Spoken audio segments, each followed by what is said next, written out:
Good evening, ladies and gentlemen. Welcome to OKC Sports High School Basketball, sponsored by SSM Health, First Security Bank, Love Student of the Month, and Oklahoma City Community College, as well as Super Prep. We are glad to bring to you tonight some Tuesday night basketball. We are in for a treat.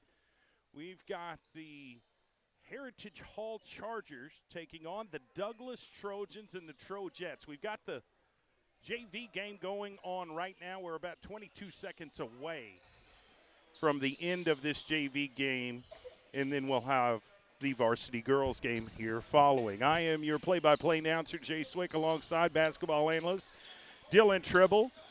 We are excited about this broadcast tonight. We've got four really good basketball teams. Two of each are going to be taking on each other. I know everybody's excited about this upcoming matchup between the Douglas Trojettes, who are very, very talented, ranked fourth in Class 4A. They've been through a rigorous schedule, to say the least. And they're taking on the Heritage Hall Chargers girls basketball team, who are 5-5. So that's going to be our first game that we're going to broadcast, followed by the boys game. The number one ranked Douglas Trojans, number one ranked in Class 4A, taking on the 10-0 undefeated, third ranked in Class 3A Heritage Hall Chargers boys basketball team. So get ready for that. All of that is to come. I want to talk about the girls' game first, because why? That is the first game, and that's when we bring in my man Dylan Tribble. Dylan, how are you this afternoon going into the evening, my friend? You doing all right? Not too shabby at all, my man. It is a pleasure once again, as always, to be on the mic with you, partner. We always love to bring and showcase these young high school athletes to the state of Oklahoma and those who are watching outside of the state of Oklahoma. And this should be a fun matchup here at Heritage Hall High School on the north side of Oklahoma City between the Chargers of Heritage Hall and the Trojans of Douglas High School, east side of Oklahoma City. And I can't wait to get this one underway. Get your popcorn ready, lock in, and enjoy the show. Yeah, I caught up with Coach Woods. I also caught up with her daughter and starting point guard Justice Woods. Really good conversation just to kind of get a checkup of where they're at this point of the season. And then this is really the dog days of winter. You want to try and rack up as many wins as possible to get yourself in a good position to get a good seed in the state tournament. But you're going to have to earn your way there, and there's a lot of work to do. But I talked with Coach Letitia Woods before the game, and here is a little bit of our conversation. All right, I'm here with Coach Woods, Douglas Trojets. We are minutes away from tip-off here tonight on the road, but not too far away. Douglas Trojets taking on Heritage Hall. How do you feel about the game tonight? Excited. I'm always excited to play, get on the court, get better, get 1% better every time we get on the court, see if what we've been practicing is fulfilled. What are some keys to victory tonight? Just working hard, staying disciplined, staying locked in, playing together as a team. I talked with Justice a little earlier. She also talked about the importance of each victory, but it's not necessarily the ultimate goal. How do you look at each victory? Is it different, or is it just kind of a means to an end? No, a victory for us right now is the little things. Whatever we need to grow on and that we've been working on, a victory is getting on the ground, making more hustle plays, taking charges, doing the little things that in the end ultimately is going to help us in the championship. And I always ask about your rankings, so I'm going to ask again, and I'm sorry. We get so many people that ask about it. Currently 8-6, but you're ranked 4th in Class 4A, and if you look at a lot of those 8 wins, they're from teams from out of state, California, Texas, Arizona. Talk about the journey to this point so far and how meaningful that is to get to this point. Yes, I mean, you can look at the rankings and the record and try to bypass us, but iron is sharpening iron right now. So I believe every game that we have lost and won have been for growth. So I believe that this is probably our toughest schedule this season, which is you have to have a tough schedule in order for you to be prepared in the end, you know, and a lot of teams are stacked. They'll play, the schedule is washed. So for me, I'd rather get beat and get better than blow out teams and then get beat in the end. So I'm excited just to see us continue to grow and mesh together. Well, let me piggyback off that. Do you feel like they are progressing? Are you seeing some of those fruits of your labor? You've gone quite a few in the row here recently. Yes, I have. They're locking in more and more each day, getting rid of bad habits, working together. That's one big thing I can say about our team is teammates, they are meshing. Okay, so you get that first. On the court comes simple because accountability is easier with each other. Is preparation different on away games than home games? I wouldn't say so. Every game is the same for us. We prepare the exact same way if we're at home or if we're away. Yeah, I've just always kind of tried to understand that a little bit better because you have such a home court advantage when you're at Douglas, but now on the road at Heritage Hall, you're going to have more people, rooting for them tonight. Yeah, and the thing is the energy. The energy drops when you go into other environments because they don't have as many fans sometimes, or we utilize people when we go in away games when they're talking and cheering. We just act like they're cheering for us. Coach, what's the focus early on? This is my favorite question. I forgot to ask you this week. What do you want to see from your team early in this game to set the tone? I want to see them run. Run. Coach Letitia Woods, good luck tonight. Thank you. All right, we are back. That was Coach Letitia Woods talking about the game, the matchup tonight, and kind of the keys to the game. What's your reaction, Dylan? Well, I love everything that she says and everything she's about. We've got to know her pretty well over the years, and every single time she drops words of wisdom that everybody can use. And the thing I really love about what she mentioned is I'd rather lose and learn and get better than have a bunch of blowout games and lose in the end. You can take a lot from a loss that you don't get to experience with winning all the time. And what she's saying is they're going to be battle tested going down the road because of those more difficult games that they're playing early on in the schedule. And she expects them to get better from that and be at the top of their game coming down the stretch in early to mid-March. So I love what Coach Wood said there. Yeah, they're ranked number 4 in Class 4A, 8-6. You know, one of those losses was to Class 6A Choctaw by 2. They lost to a team out of Nevada called Centennial Academy. They've also been playing teams against California, Moreno Valley, Auburn Park from Virginia, Dallas Lincoln. They lost by 3. So they've been going through the rigors of a tough schedule, but they also have victories over Grace Prep, Argyle Academy, a team out of Gilbert, Arizona. And they've found some rhythm here recently. They're currently on a 5-game winning streak. I mentioned Dallas Lincoln losing to them by 3. They followed it up. They played them again and won by 15, 60-45. So this team is learning from the mistakes that they had in prior games, and they're getting better. Obviously, they beat Millwood by 12. And big-time Prep, the game that we called last week, 93-16. Yeah, that was what you call a bloodbath of a game. I mean, they were dominant from start to finish, and it wasn't even close. I had a feeling that they were going to come out and blow the team out just by the looks of it. I've covered Douglas long enough to know what's probably going to happen. And the most impressive win to me was that one that we covered that Saturday night, the Soul Bowl game, in a really heated, loud environment. They came out on top, and they were just really the better team. Yeah, I caught up with Justice Woods, who's having a remarkable sophomore year. She just is. She looks like she's more comfortable. She's having fun. She's executing the game plan, playing at a high level. Caught up with her before the game leading up to today. All right, ladies and gentlemen, I'm here with the Douglas Trojet, Justice Woods. Justice, big game tonight, Heritage Hall, on the road but not far away. What's the vibe like in the locker room? The vibe, everybody's ready to play, excited, and really just focused on what we need to do tonight.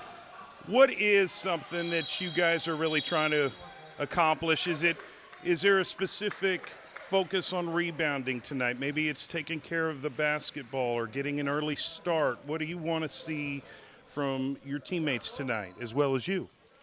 Tonight as a team, I just want to see us executing as well as really getting the spots quicker and being on our defensive principles. What would a victory tonight over Heritage Hall mean for this team? I mean, a victory is a victory for every game. It would feel great to win. You know, I don't feel like it's anything specific, but it would be great to get a win.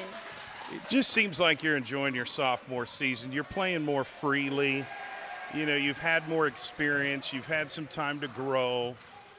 What's this year been like compared to last year? This year, I feel like it's been a lot more growth, you know, getting to know the girls, because I felt more acquainted with everybody last year, but having those new pieces come in, it took a little longer, but we're all meshing pretty well. Who's impressing you this year, teammate-wise? Who's impressing me? I say Nakiah Bird. She's been impressing me, you know, taking on that senior role and really showing us what a senior should look like.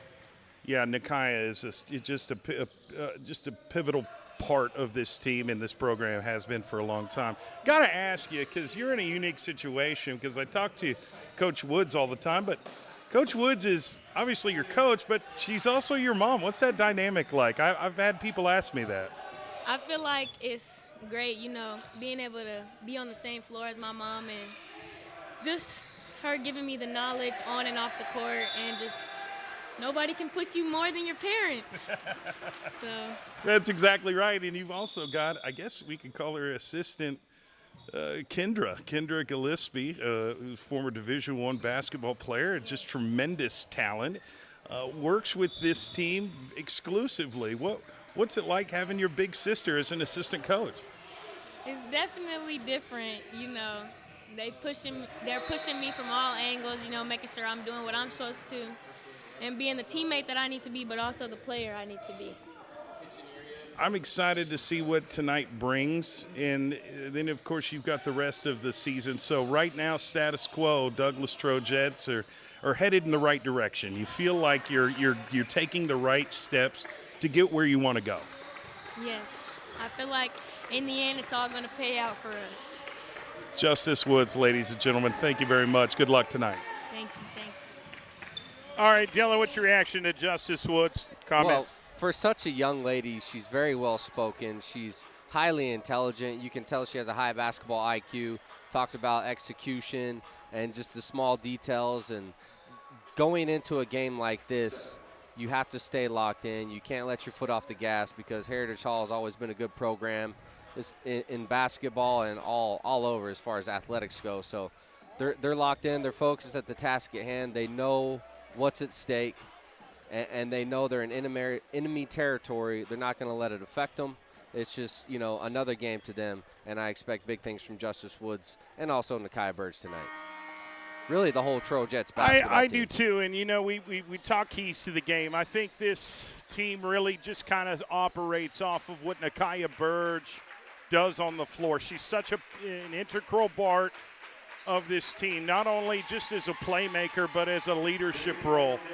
If you get into a tough game situation and she's just playing hard, keeping her head down, doing what she's supposed to do, it sets the tone. It's infectious for the rest of the team, and it's somebody that they kind of look to in chaos time, and her experiences really paid off. Let's play the national anthem real quick before we get to this game here momentarily.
Very well sang. Very well sang. We are moments away from tip-off here between the Douglas Trojets and the Heritage Hall Lady Chargers.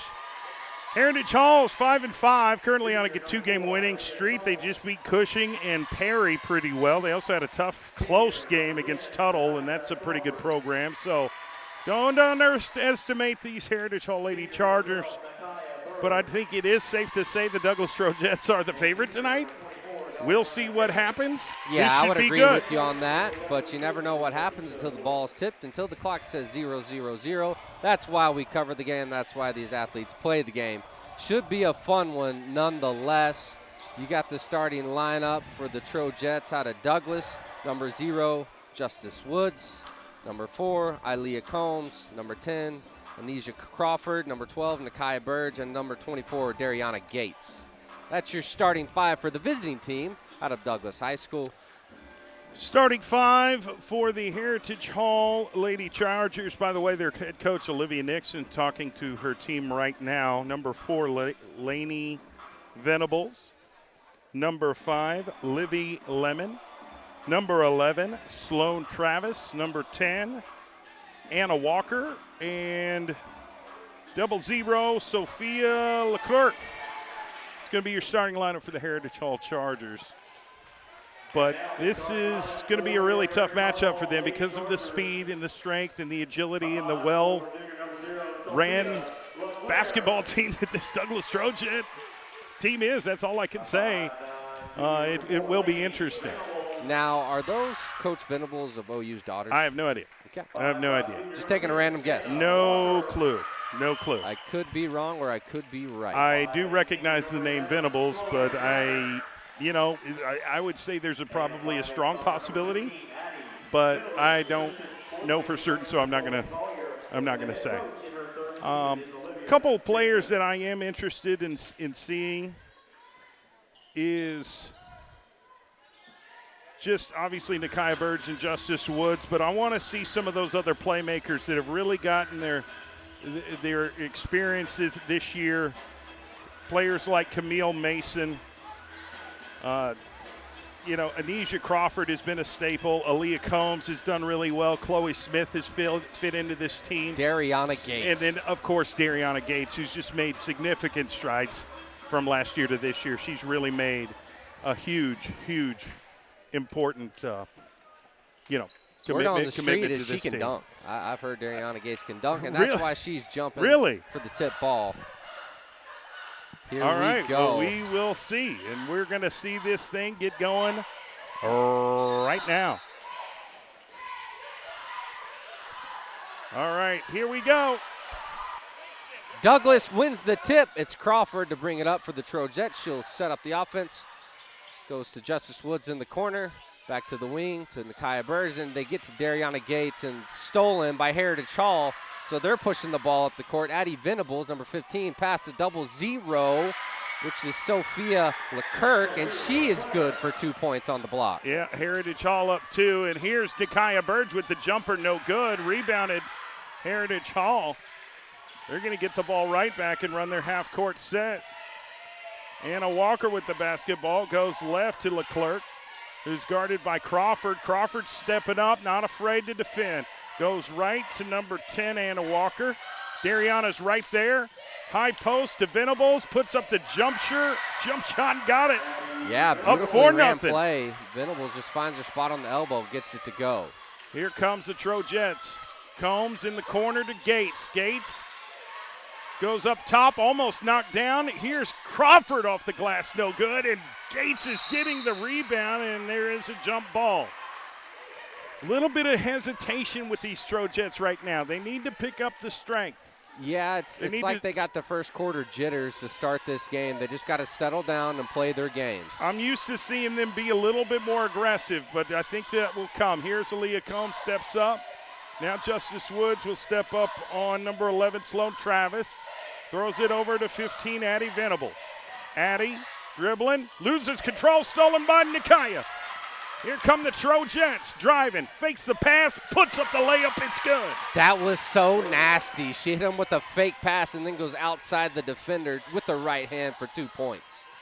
Heritage Hall gets the ball back up to 4-2, almost stolen by Crawford. She's pressing her.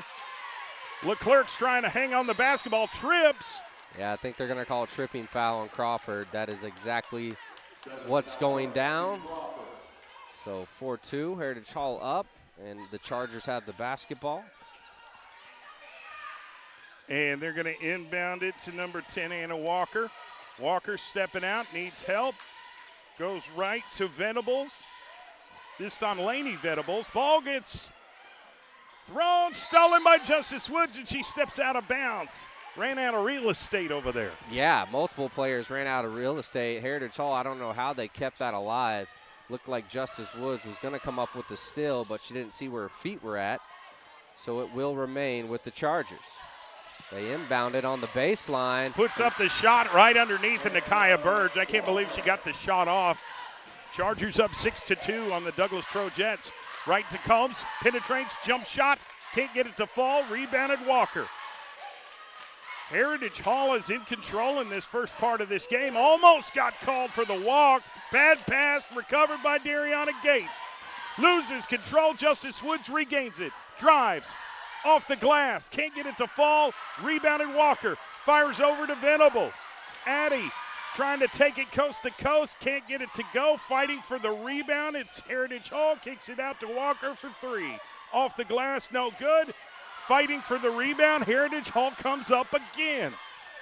Now a three-point shot at the top of the key, no good. Dariana Gates is there, fires it down court to Combs, one-on-one, and gets it swatted Oh, wow. into the stands, into the cheerleaders.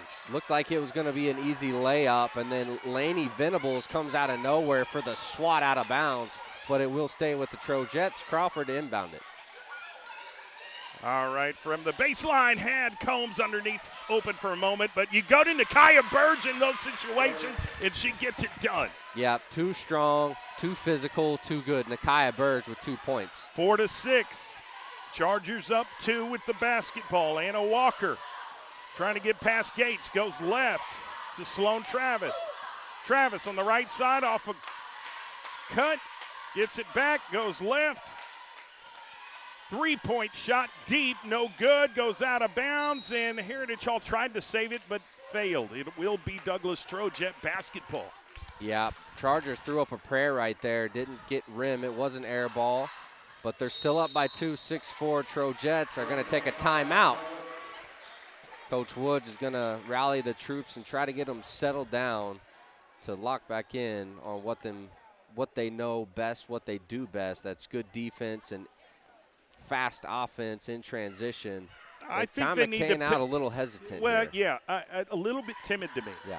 Did you feel that too? Oh, I feel it too. Yeah, I'm right there with you. There was a couple rebounds I felt like they should have used their size and ability to really go after. I've seen this team get really aggressive. They're kind of trying They're not to playing as aggressive as usual they're to trying start to this game. feel this team out a little bit right now, but Trojettes have a certain ability. They have a DNA. Right, that they've got to stick to, and they've got to get back to playing their style of basketball and hope Heritage Hall matches. Right now, I feel like Douglas Trojettes are kind of matching what they're doing right now. Yeah, I think you're exactly right. Let's see if this changes. Here's Dariana in the corner to Combs, down low to Burge.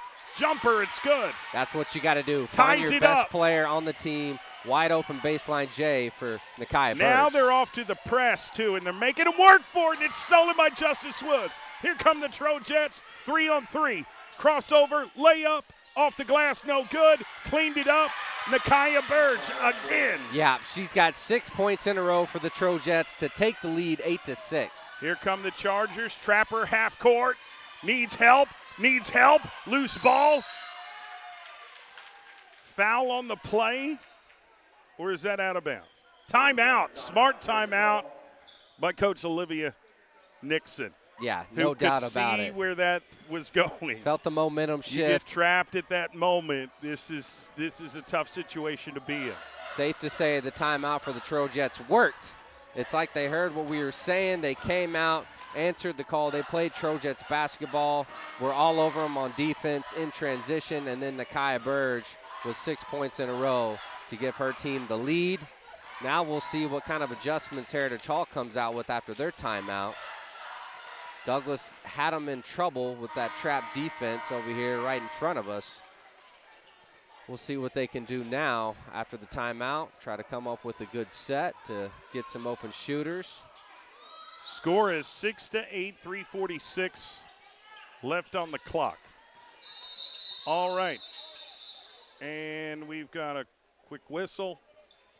A whistle away from the sideline. So the Chargers will get it on their side of half court. Number 11 will throw it in. Travis to number 15. That's Addie Venables. Back to Travis at the top. Back to Venables. A little two-man game. Trying to find a hole in the defense. Venables drives. Can't hit on the floater. Nakaya Burge with the rebound. And she throws it up the court to Justice Woods. Justice Woods had an open teammate, which was Combs, but it was deflected out of bounds by Heritage Hall. It will stay with the Trojettes. Crawford to throw it in from the Trojettes baseline. Here we go. Crawford is looking for an open teammate. Finds Burge underneath for the bucket.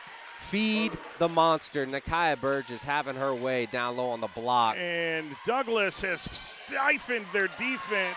They sure have. That's Gates with the steal.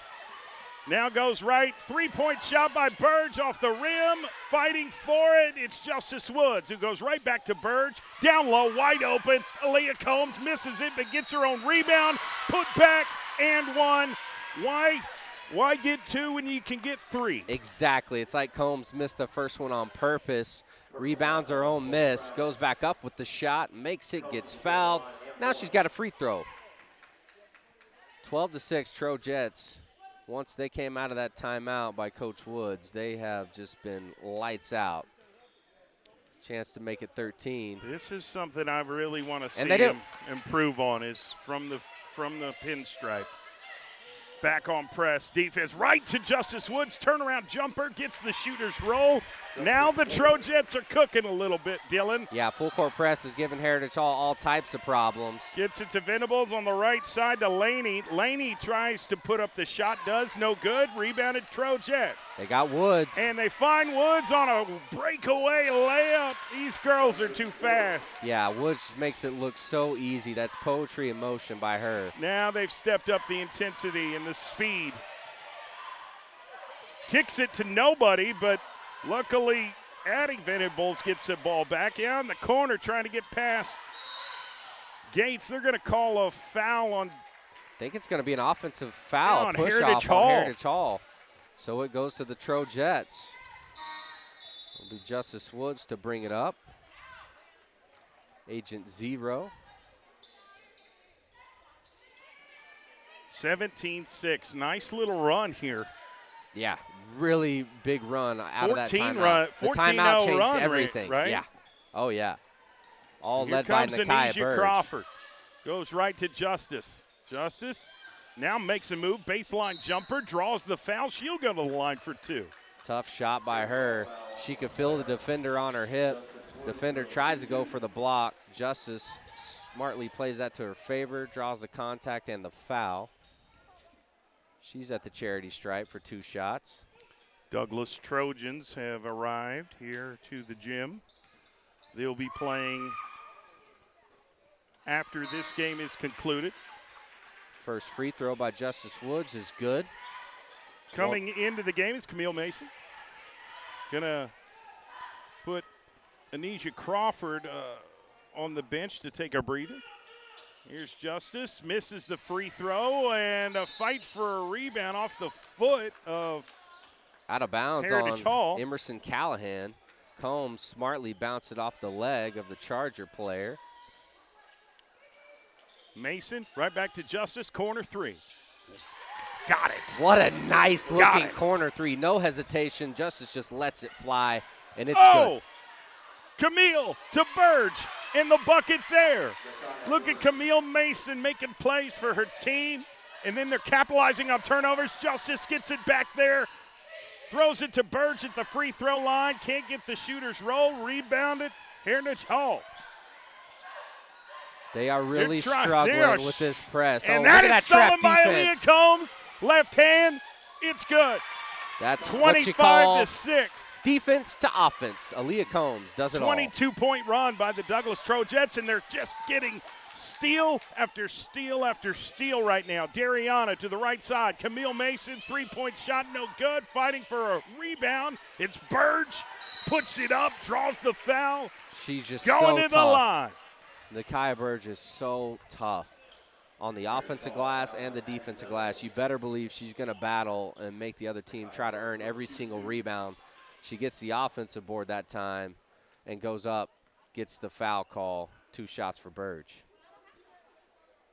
Yeah, Little that's just short on something the that first. they've got to really work on. You're and, right. And it's something that it's hard to mimic in practice because you just don't have a gym full of people. Right. And the place doesn't just get quiet. You know, it gets quiet while you're there and all the focus is on you. It's a different feel when you're in the game. But Burge knocks down the second one. Sometimes you just got to find the rim. Yeah, that's right. Now it's back on defense, and they're going to call a reaching foul on Burge. Yeah, trying to go for that steal. Got some contact on the hand, so the Chargers will keep the basketball. It is 26-6 now. Trojets are up big. Here comes Heritage Hall. Addie Venables on the right side trying to get past Burge and can't. And Burge said, I'll take it from here. Euro, left hand, it's good. Euro by Nakia Burge, the steal and the 2-point layup. And they're going to inbound it on the right side. Threw it out of bounds, trying to find Sylvie Travis on the outside. Was unsuccessful with the pass. It'll be Douglas Trojet basketball. Yeah, once the Trojets put that pressure on defense, they just went on a run, and Justice Woods can't hit. Oh, offensive board put back no good, but she got fouled again. Nakia Burge is, I mean, it's either Fowler or gets scored what? on. Yeah. Sometimes or you Fowler and gets scored on. Right, yeah, sometimes that's the case. But, you know, I guess it's a better option to make them earn it at the free throw line than to get the easy bucket underneath it. You got to do something. Yeah, she's a hard player to stop for every single team in the state of Oklahoma and outside of the state. They've won a lot of games out of the state. Nakia, good on both free throws. Trojets up 30-6 with about 35 seconds left in the first quarter, and Trojets are still pressing on defense, making it tough, and they knocked it out of bounds. Jaden Gatewood got a hand on it, and it'll be Heritage Hall basketball. Anna Inbounds Walker. it to Walker, and she's trying to dribble past Chloe Smith, who's right with her every step of the way. It's it to Addie Venables.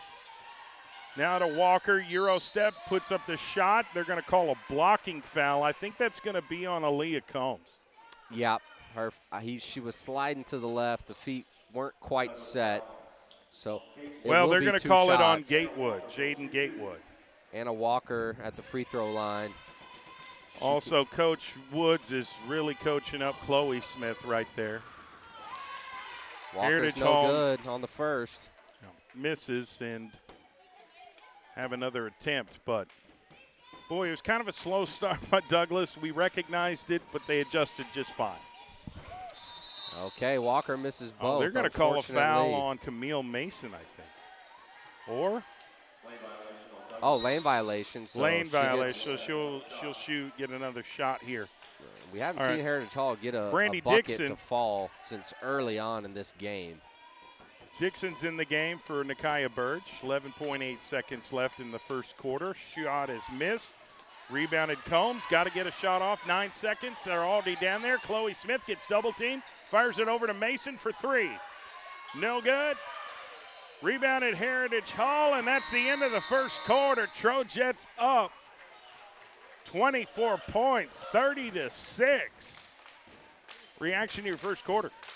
Well, I think we mentioned it before, but when Douglas plays their game, the aggressive defense, the fast-paced offense, they're hard to beat whoever the opponent is. And they, like you said, we talked about the slow start for them. They looked a little off. And then Coach Woods saw it. She felt it. She said, hey, we're going to call a timeout. I'm going to get you guys settled down and locked in, and we're going to play our game. And ever since that timeout, it has been all Trojets. They went on a run, and they never looked back. Heritage Hall hasn't scored since maybe the first 2 minutes of the game. Right. They jumped out to, I believe, a 6-2 start. Yeah. Or 6-3 start. And it's just been Douglas Trojets ever since. And, you know, Douglas Trojets are not satisfied right now where they're at in the season. They want to continue to grow and continue to improve. And they're looking at every game as a challenge and an opportunity to improve and strengthen those weaknesses going forward. And we talked with Coach Woods before the game, and her focus is, hey, I got to get this team prepared for March. Our ultimate goal is a state championship, and we're not where we need to be quite yet. But you see adjustments like this done well. Now, that was a steal by Heritage Hall. So you got to limit those mistakes if you're the Douglas Trojets, but nobody plays a perfect game. Good ball movement by Heritage Hall. No good on the another offensive board. Venables loses it, gets tipped back to another Heritage Hall player. Now they'll restart their set. Anna Walker with the basketball, driving past Dariana, but then Dariana steals it. She's off to the races, and that gets knocked out of bounds by Lainey Venable, who said, screw taking the interception. Let me just knock it out of bounds. Yeah, she just didn't want them to have another fast break opportunity, so she just deflected it out of bounds. Here are the Trojets once again. Here's Mason to Gatewood. High post to Chloe Smith. Great footwork. Loses control, though, and it's a jump ball. We'll see who the possession arrow is in favor Sylvie of, Travis and gets it's the going to ball. be the Chargers. Yep, that's where the possession arrow was pointing. Sloan Travis is going to inbound it to Addie Venable. Gets it to Walker. Back to Addie. I'm sorry, Sloan Travis with the basketball right now, right in front of Chloe Smith. Oh, Camille Mason with the steal. Now she's off to the races. 1-on-2. Gets the layup to go. What a play by Camille Mason. Yeah, gets the steal, and then great job by keeping that defender on her hip and using her body in angles. And I think they're going to call probably a blocking foul on Brandy Dixon. I wish she would have just set her feet in that position and kind of taken the charge. It's tough to do. It's really tough to do. So. It was because that Heritage Hall player was driving down the lane. Lainey Venables was going 100 miles an hour, but Can't sometimes hit in on the those first. moments you've got to kind of understand where the momentum was. Right. Venables has got those Statue of Liberty Kobe 6s on. Missed out on those on the sneakers. Didn't get them. Venables good on the second free throw. 32-6. Much needed points. Well, point, I should say, for the Chargers. Gatewoods goes to Mason for three. No good. Crawford fighting for the rebound. Jump Jump ball. ball. Should go This to the Trojets. time it will be a Trojet basketball. They will have possession. Gatewood's going to call out the play. Fires it over to Crawford. Now to Mason. Mason, top of the key, trying to create some room. Hands off to Gatewood. Gatewood letting her teammates know the play. Communicating. Goes right to Mason. High post. Dariana Gates for a jumper. No good. Loose ball. No. Gates get it back. Fires it over to Mason. Floater. Can't get it to fall. Dariana gets another rebound in the corner and double dribble. Thought about shooting, but passed it up at the last second. That'll be a turnover. Yeah, she dominated the offensive glass and then had an opportunity. She tried to show off her handle, hesitated if she wanted to dribble, drive, or shoot, ends up with a double dribble. You're listening to Tuesday Night Basketball here on OKC Sports Radio 105.3, streaming live on PPBC TV. Douglas Trojets are up 32-7 on the Heritage Hall Chargers.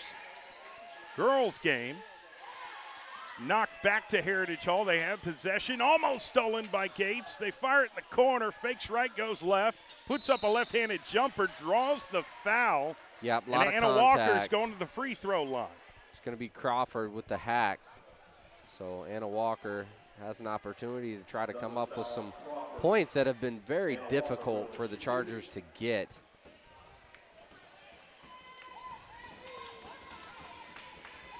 Gets the first to go. That makes it 8 points on the board for the Chargers. We'll see if she can Quick make it 9. substitutions.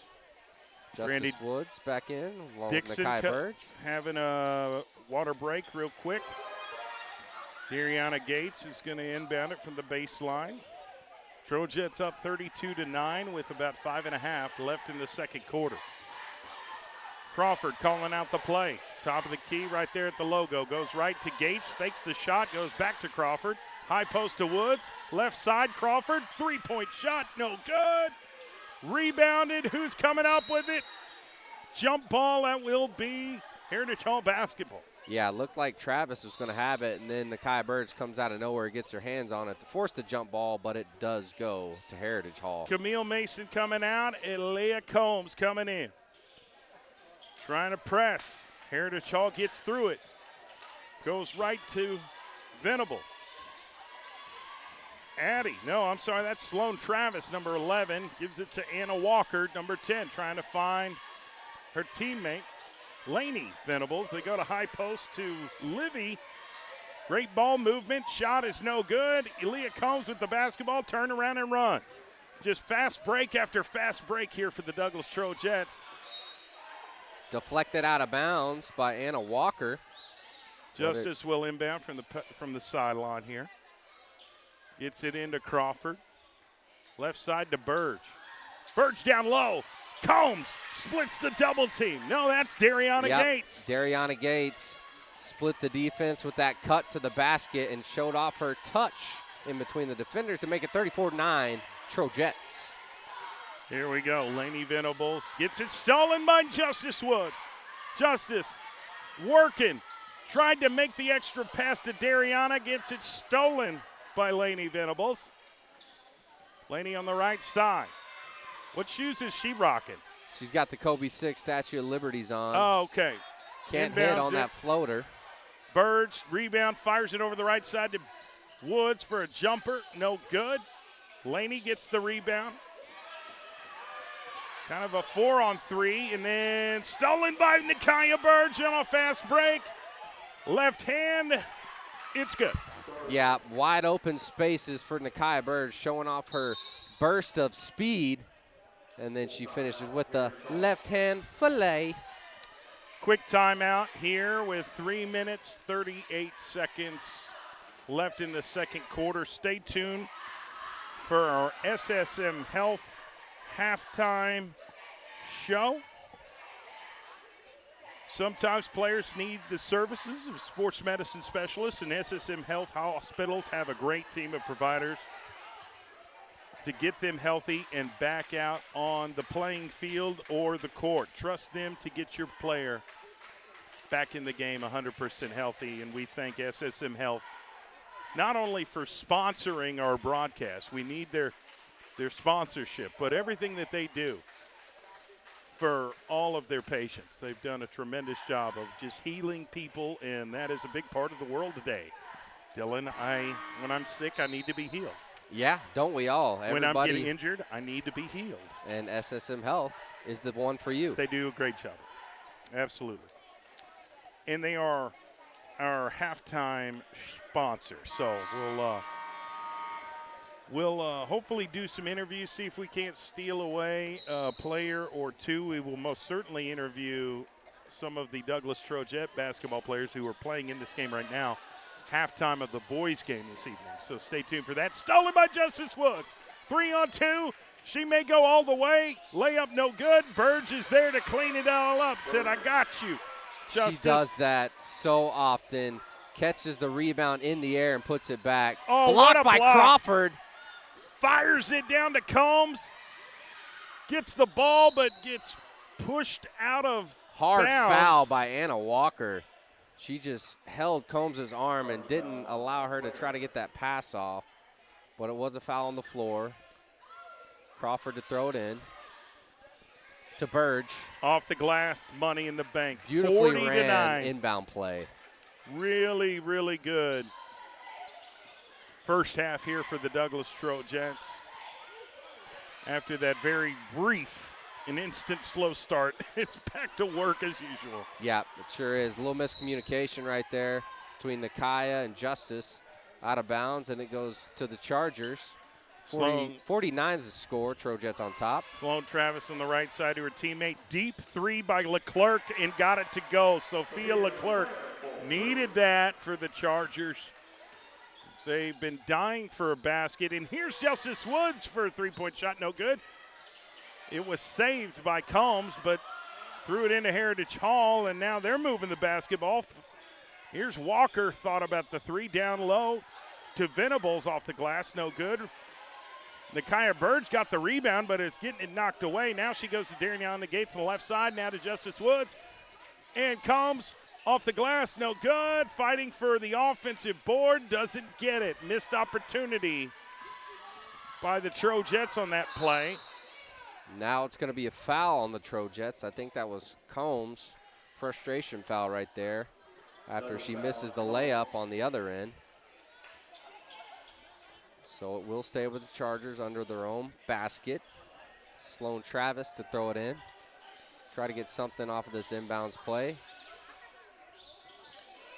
Almost tipped by Camille Mason. They go left to Addie. Oh, and it's stolen. Here's Burge. Layup off the glass. Yeah, she's just so good in transition, faster than most defenders. Well, she anticipates where the basketball's going to go, and she gets there before it gets there. And that's just what we call basketball IQ. It's a veteran player, too. She has an idea, a feel for the game and know where the ball is going to be. Here's Leclerc for the three, and there's Nakia Burge in the right spot. Stolen. Leclerc fires it down low. Long two. Got it to go. Sloan Travis got a much-needed bucket. Off the glass. Apparently the bank is open at Heritage Hall High School. There's Combs on the other end. Combs! Swish! Bang, bang! From the wing, Aaliyah Combs with the answer. That was just a dagger of a shot. You know, sometimes those shots, when as soon as they leave the fingertips, you know if it's good or not. I knew that was good. Yeah, we were right behind her. We had the perfect angle. We could tell that shot was good. And it's a double dribble on Heritage Hall. The Trojets get the ball with about a minute left before half. 45-14. Here is Jaden Gatewood with the basketball. Crawford was chasing it. It goes out of bounds. It'll be a Trojet turnover. Heritage Hall get it back. Sloan Travis will inbound it to her teammate. Walker to Sophia Leclerc right there at the logo, trying to shake off Anisha Crawford. Anisha's right. She doesn't move willingly. High post to Emerson Callahan, and is that a push? Yeah, on the referee's going to call a Douglas? push foul against the Trojets. So it stays with Heritage Hall. They got 31 seconds to work with before halftime. Starting to find Foul a on little the floor. rhythm. Oh, Camille got in the way. Stole it. Loose ball. Here comes Camille Mason. Fires it over to Burge on a fast break, and that's an easy bucket. Beautiful pass. Great execution. Yeah, Hard it's to a track stop. meet every time Douglas gets a steal. And not only that, even if you're Heritage Hall and you get a bucket, you got to get back on defense so fast. Here's Crawford. 5 seconds left. Got to get a shot off. 3, 2, 1. Shoot it. Shoot it. Didn't get it off, but Burge makes it. I don't think it's going to count. Yeah, I don't think she got it off before the buzzer, but nonetheless, What a impressive shot by an impressive player, Wow. Nakia Burge. Yeah, referees are saying, no, nice try. She called Nakia, bank. I think nice she called guy. bank, but no basket. That's funny. Trojets just took over in the first half, and they did not look 47-14. back. They have dominated. You know, I'll give them a little bit of a 2-3 minute grace period where they were just, you know, trying to feel out this Heritage Hall team, but then Trojets turned it on Yeah. and were able to set the tone, and it was up to Heritage Hall for them to kind of answer. We're going to take a little bit of a break, about 5 minutes, catch our breath, get a drink of water, come back and get this second half broadcasted underway. Our title sponsors, once again, are SSM Health, First Security Bank, Love's Student of the Month, Oklahoma City Community College, and Super Prep. We really do appreciate your support for Oklahoma City Public School athletics and allowing us to put a spotlight on what these athletes are trying to do, and that's compete and to win. All right, we'll be back. Halftime show coming up next here on OKC Sports Radio 105.3 and PPBC TV. Douglas Trojets up on Heritage Hall, 47-14. Second half coming up next.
I'm back here for the SSM Health halftime show.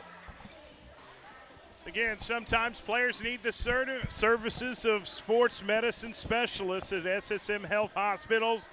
They have a great team. Trust them to get your player back into the game. And your player might be a son, a daughter, a nephew, a niece, an uncle, aunt, who knows. We appreciate SSM Health for being our halftime sponsor here. We're live on the campus of Heritage Hall. The Douglas Trojets are up at half, 47-14, going into the second half of game. What does the Trojets got to do just to keep the control here, Dylan? Well, just do what got them to this point. Do you adjust here? No, I just think you keep doing what you're doing. You got to be nitpicky if you're going to try to come up with something against the Trojets. And the one thing, like you had mentioned in the first half, is they just got to lock in and work on their free throws, because that's going to take them where they want to get to at the end of the season, and they want to lift up that gold ball. They're not okay with getting that silver ball last year. They want the gold, and in order to reach the heights that they want to get to, free throws are going to be crucial in those tight games come late March. Yeah, you can see Coach Woods down there still coaching up her team, even if as if they were down 10. Right.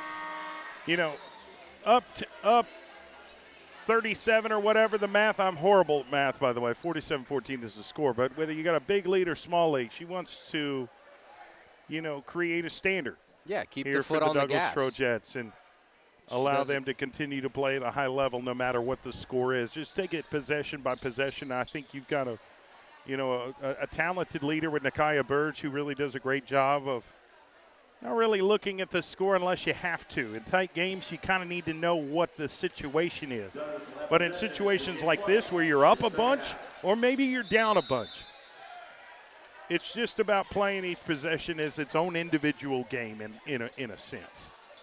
All right, Leah Combs to Justice to Gates, now to Crawford for three. Got that one to go. It looked good from where I'm sitting. Yeah, the lucky lefty from the wing with the quick trigger shot. That's Crawford for three. Here's Heritage Hall. Now they're going to try. Stolen. Bad pass. Justice Woods gets it off the glass. No good. Dariana with the putback. Offensive board, it's good. Now they're up to 52 points, 52-14 Douglas Trojets here on a Tuesday night. Gotta love that effort by Gates to get that putback, and trouble on the pass by the Chargers. They somehow get it to Venables.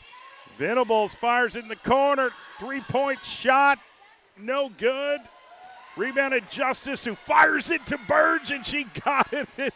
These long passes that we've seen today. These girls don't play football, but we've got a quarterback wide receiver situation that's Justice Woods. They're pretty talented here. Her favorite receiver, Nakia Burge, streaking down the court and once again finishes the fast break layup. Here's Heritage Hall trying to make something happen. Find an open man at baseline, kicks it out in the corner, no good. Other side, Delaney Venables drives, puts up the shot, draws the foul. She'll go to the line for two. Yep, I like that aggressive take to the rim by Venables. Doesn't get it to fall, but does draw a foul. So now she has two shots. 6:36 left in the third quarter. 54-14, Trojets on top of Heritage Hall. No good on the first free throw. See if they can knock down this second one. Nope. Rebounded Woods. Woods almost threw it to Burge again, but decided not to pass. She'll keep it herself on the left side, goes up top to Crawford. Crawford resetting, goes left to Woods, deep three, right off the rim, rebounded Heritage Hall. Throws it over to Sloan Travis.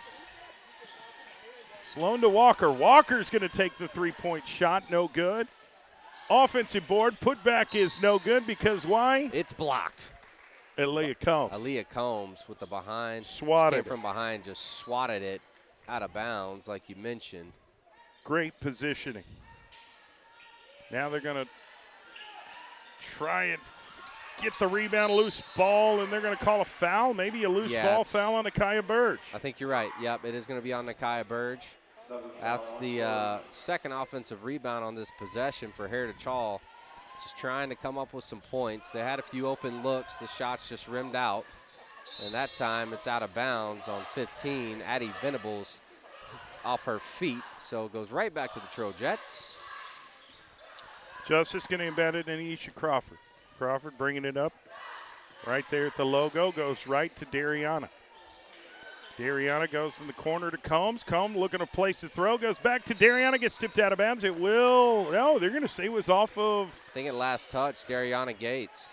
All right. So no argument there from Dariana. Heritage Hall get the ball back.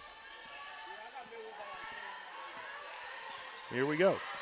Lady Chargers with the basketball. Crawford just right there in front of her. Goes right. Down low, puts up the shot, no good. Rebounded Douglas Trojets. Now they're off to the races. Left side, trying to get past Venables. Goes left to Woods in the corner. Combs for three, no good. Loose ball recovered by Heritage Hall. Anna Walker bringing it up the floor. Right there in the middle, goes right to Addie Venables. Addie drives. Wow. What an unbelievable layup from about 12 feet away. Yeah, it was a finger roll, like a real deep finger roll by Venables. And At then an on the odd other end, angle. Yeah, very odd. On the other end, Dariana Gates beats the defense for two. It's like you're taking a jump shot, but underhanded. Oh, what a shot there. But Heritage Hall has gotten some steam there. Three-point shot. Back-to-back to the buckets 19 by Addie Venables. Corner down low to Justice Woods. Back to Burge for three. No good. Justice almost got the rebound. It got knocked away by Heritage Hall. It'll be Trojet basketball. Laney Venables came in trying to get the rebound over Justice Woods, but she couldn't corral it, so it stays with the Trojets. Justice needs to get rid of it. Dariana's calling for it. Gets stolen by Heritage Hall. Laney Venables fires it. Here's a fast break, but Anna Walker loses control, but they still have possession. Now they're running their half court. Tried to dribble behind her back, and Anisha Crawford with the steal. Now on the right side, now she's going to slow it up and restart the half court set. Trojets up 56-19. Here's a jump shot, no good. Rebound put back, no good. Another rebound by Douglas Trojets. Anisha Crawford again at the top of the key, going to restart the half court set with a significant lead. Now they go in the corner to Burge. Left side, up top to Dariana. Now she moves right, goes left to Woods. Wide open for three. Can't get it to fall. Dariana gets the rebound, put back off the glass. It's good. That's 3 offensive rebounds for the Trojets, and the third time is a charm for Dariana Gates with the putback. Here come Heritage Hall. Left side. Sloan Travis with the basketball, goes right to Sylvie Travis. Now hands the ball right back to Sophia Leclerc, who's hit some buckets today for Heritage Hall Lady Chargers, and makes the bad pass. It will be Douglas Trojet basketball. Actually, that's out of bounds on Justice Woods. Oh. So it will stay with the Lady Chargers of Heritage Hall. So 58-19 is away. the score. Trojets are up big. Yeah, they've gone on some significant runs, and it's a lot for Heritage Hall to try and come back from. And, you know, in terms of size, Douglas Trojet have them matched up a little bit. Yeah, size mismatch. Here's for the Crawford Trojets. with the steal. She goes left right there on the wing. Three-point attempt, no good. And Anna Walker gets the ball, 2-on-2. Long jump shot, no good. Rebounded Heritage Hall. Laney Venables almost made a bad pass, but Anna Walker comes up with it on the left side, now on the left wing. Trying to move it around on the right side, try to find some sort of opening, and Douglas Trojets are just giving them nothing. They really There's are. no room. Great side-to-side movement That was by a Nakaya. desperation shot, missed, rebounded. Brandy Dixon, who gives it to Crawford on the left side to Burge. She's wide open, didn't even take it. Goes down low to Dixon, no good. Rebounded Heritage Hall.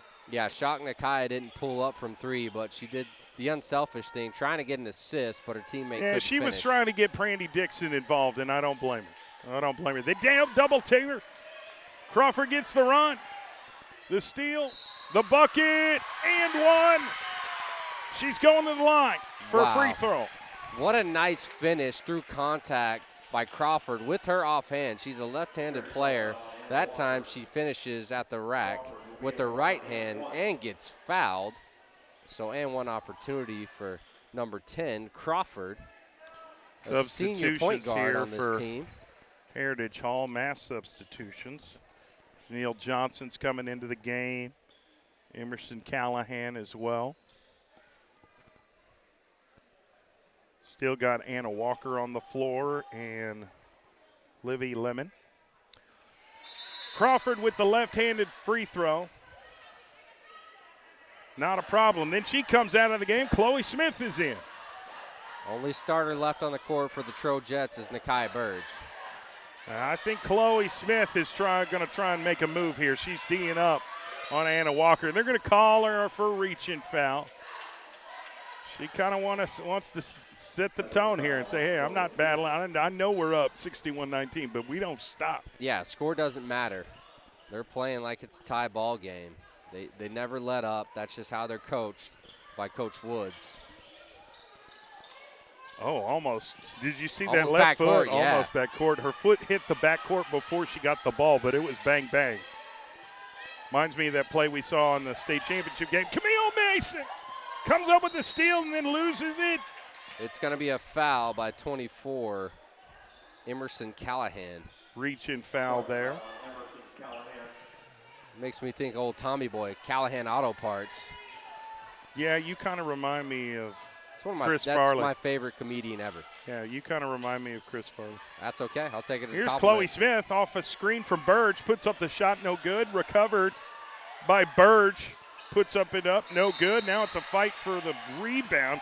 Look at Jaden Gatewood getting in there in the Referee mix. calls it a jump ball in favor of Heritage Hall. So the Chargers will get it. Jaden Gatewood don't back down for nobody. Sophia Leclerc. Here we go. Lady Chargers on the right side. Down 61-19 with the basketball. Stolen by Camille Mason. Need to watch out for Callahan. She somehow gets the shot off. It's no good. Yeah, she It got will be a little Douglas too Trojet basketball. far up the court underneath the basket. I don't think she quite knew that there was a defender right behind her. Right. And here's a three-point shot by Camille Mason. Makes it look easy. Great inbounds play to find Mason from the wing. And look for at a her knockdown body tray language. ball. She's like, this is just what I do. I'm not overly excited for anything. No, another day in the office. Jets up 64-19. Stolen. Brandy Dixon on a breakaway. Puts up the shot, no good. Knocks the defender almost to the wall. Yeah, a lot of contact. Callahan took a hard fall because she absorbed the contact from Brandy Dixon. Yep. Didn't get her And- feet set because of that momentum of Dixon just going right into her. So it'll be 2 shots for Dixon. Freshman for this Trojets team. No good Yeah. on the first. Needs to take a deep breath and knock this down. Trying to get to that 65-point mark if she makes it. 25 seconds left in the third. It's been all Trojets here today. Knocks that down, 65-19, Douglas Trojets. On top of the Heritage Hall Lady Chargers. Here comes Anna Walker. Right side, almost stolen by Gatewood. Almost stolen again by Chloe. They said that she stepped out of bounds just barely. Great effort by Chloe Smith. Yeah, great effort right there. Great energy. Just flying around on defense. That's what the Trojets do. They get tons of turnovers. Heritage Hall inbounds. Gets to Johnson. Johnson on the baseline. I guess they're going to call Brandy Dixon with a foul, a reaching foul. Yeah. On the floor. Heritage Hall will keep possession with 6.7 seconds. They got to get a shot off here before the end of the third. Not easy to do against Gets it the to Trojets. Walker, but Chloe Smith is right in front of her, and then Camille is right there. Almost stolen by Burge. And that's the end of the first quarter. There was just relentless defensive pressure. No chance for Heritage Hall to even get a shot off in that last possession. Our score is 65-19. The Douglas Trojettes, ranked 4th in Class 4A in the state of Oklahoma, have a significant lead with one more quarter left here against Heritage Hall. It'll be interesting to see what lineup they decide to go with here in the fourth. Probably going to get some extra players put out on the court. Once this game is concluded, I talked with Coach Steven Alexander, head coach of the Douglas Trojans boys basketball team. And we talked about this game. We talked about the victory that they had last week against Big Time Prime. They're currently ranked number 1 in Class 4A. And they're going to play Heritage Hall tonight. Now, here's the deal. Heritage Hall boys basketball team is undefeated, 10-0. That says a lot. They're in a really good position in one of the top teams in Class 3A. So I'm excited about this boys matchup later on tonight. We've got one more quarter of the girls game. Jaden Gatewood gets the basketball, goes left to Chloe Smith. Chloe pivots right there on the wing. Off a screen, three-point shot, high arch, no good. Goes out of bounds. It'll be Heritage Hall basketball. Yep, had a good look. Well, I don't know if that ball came off right. the hand the right way. Yeah, it was a strange release. But Lady Chargers get the basketball, just trying to chip away and get something positive out of this game. Great job by Brandy Dixon of getting in the way, getting in the passing lanes. Sometimes you can these teams can they'll telegraph where they're going to go with the basketball, and the defenders notice it and get in the way. And there's a loose ball stolen by Chloe Smith of Douglas. Behind the back dribbling, really good job. Dishes it to Camille Mason off the glass. It's buckets. Great feed by Chloe Smith to make the right play and find Camille underneath the cup for 2 points. Here's Anna. Goes right to Sylvie Travis. Travis high post to Livy Lemon. Livy puts up the shot, gets fouled. She'll go to the free throw line for 2. Yep, that's going to be on Nakia Burge. I'm really shocked to see her still in the game with the score being what it is, 67-19. Douglas is on top. But this time it's Livy Lemon, sophomore forward, at the free throw line for 2 shots. I see Dariana Gates, who's going to come back in here momentarily. Along with Leah Combs. She's coming in for Chloe Smith. So a lot of the girls are wearing the same shoes, the Douglas Trojettes team shoes. Are you familiar with these? Yes, that's the WNBA player Asia. That's her Nike shoe. Oh, okay, very nice. There's good ball movement by Heritage Hall. Gets it down low to Lemon. Loses control. Gatewood fires it over to Combs, and it's off to the races. Trojettes get another bucket, 69-20. Here in the fourth quarter, 6:33 left in the game. Trapped at half court, almost stolen. Leah Combs knocks it loose, but Heritage Hall gets it. Really good play. I like that by take. Janelle Johnson, the senior forward for Heritage Hall. That was a heck of a play. They need a whole lot more of that. That gets knocked out of bounds, and it will be Heritage Hall basketball. With what we just saw from Johnson, I'm doing everything I can to get the ball in her hands. Well, I'm kind of surprised that she hasn't touched the ball a little bit more for Heritage I agree. Hall. I'm with you 100% on that. Gatewood's coming out. Crawford's going back in. They want to finish this quarter up and this game up strong.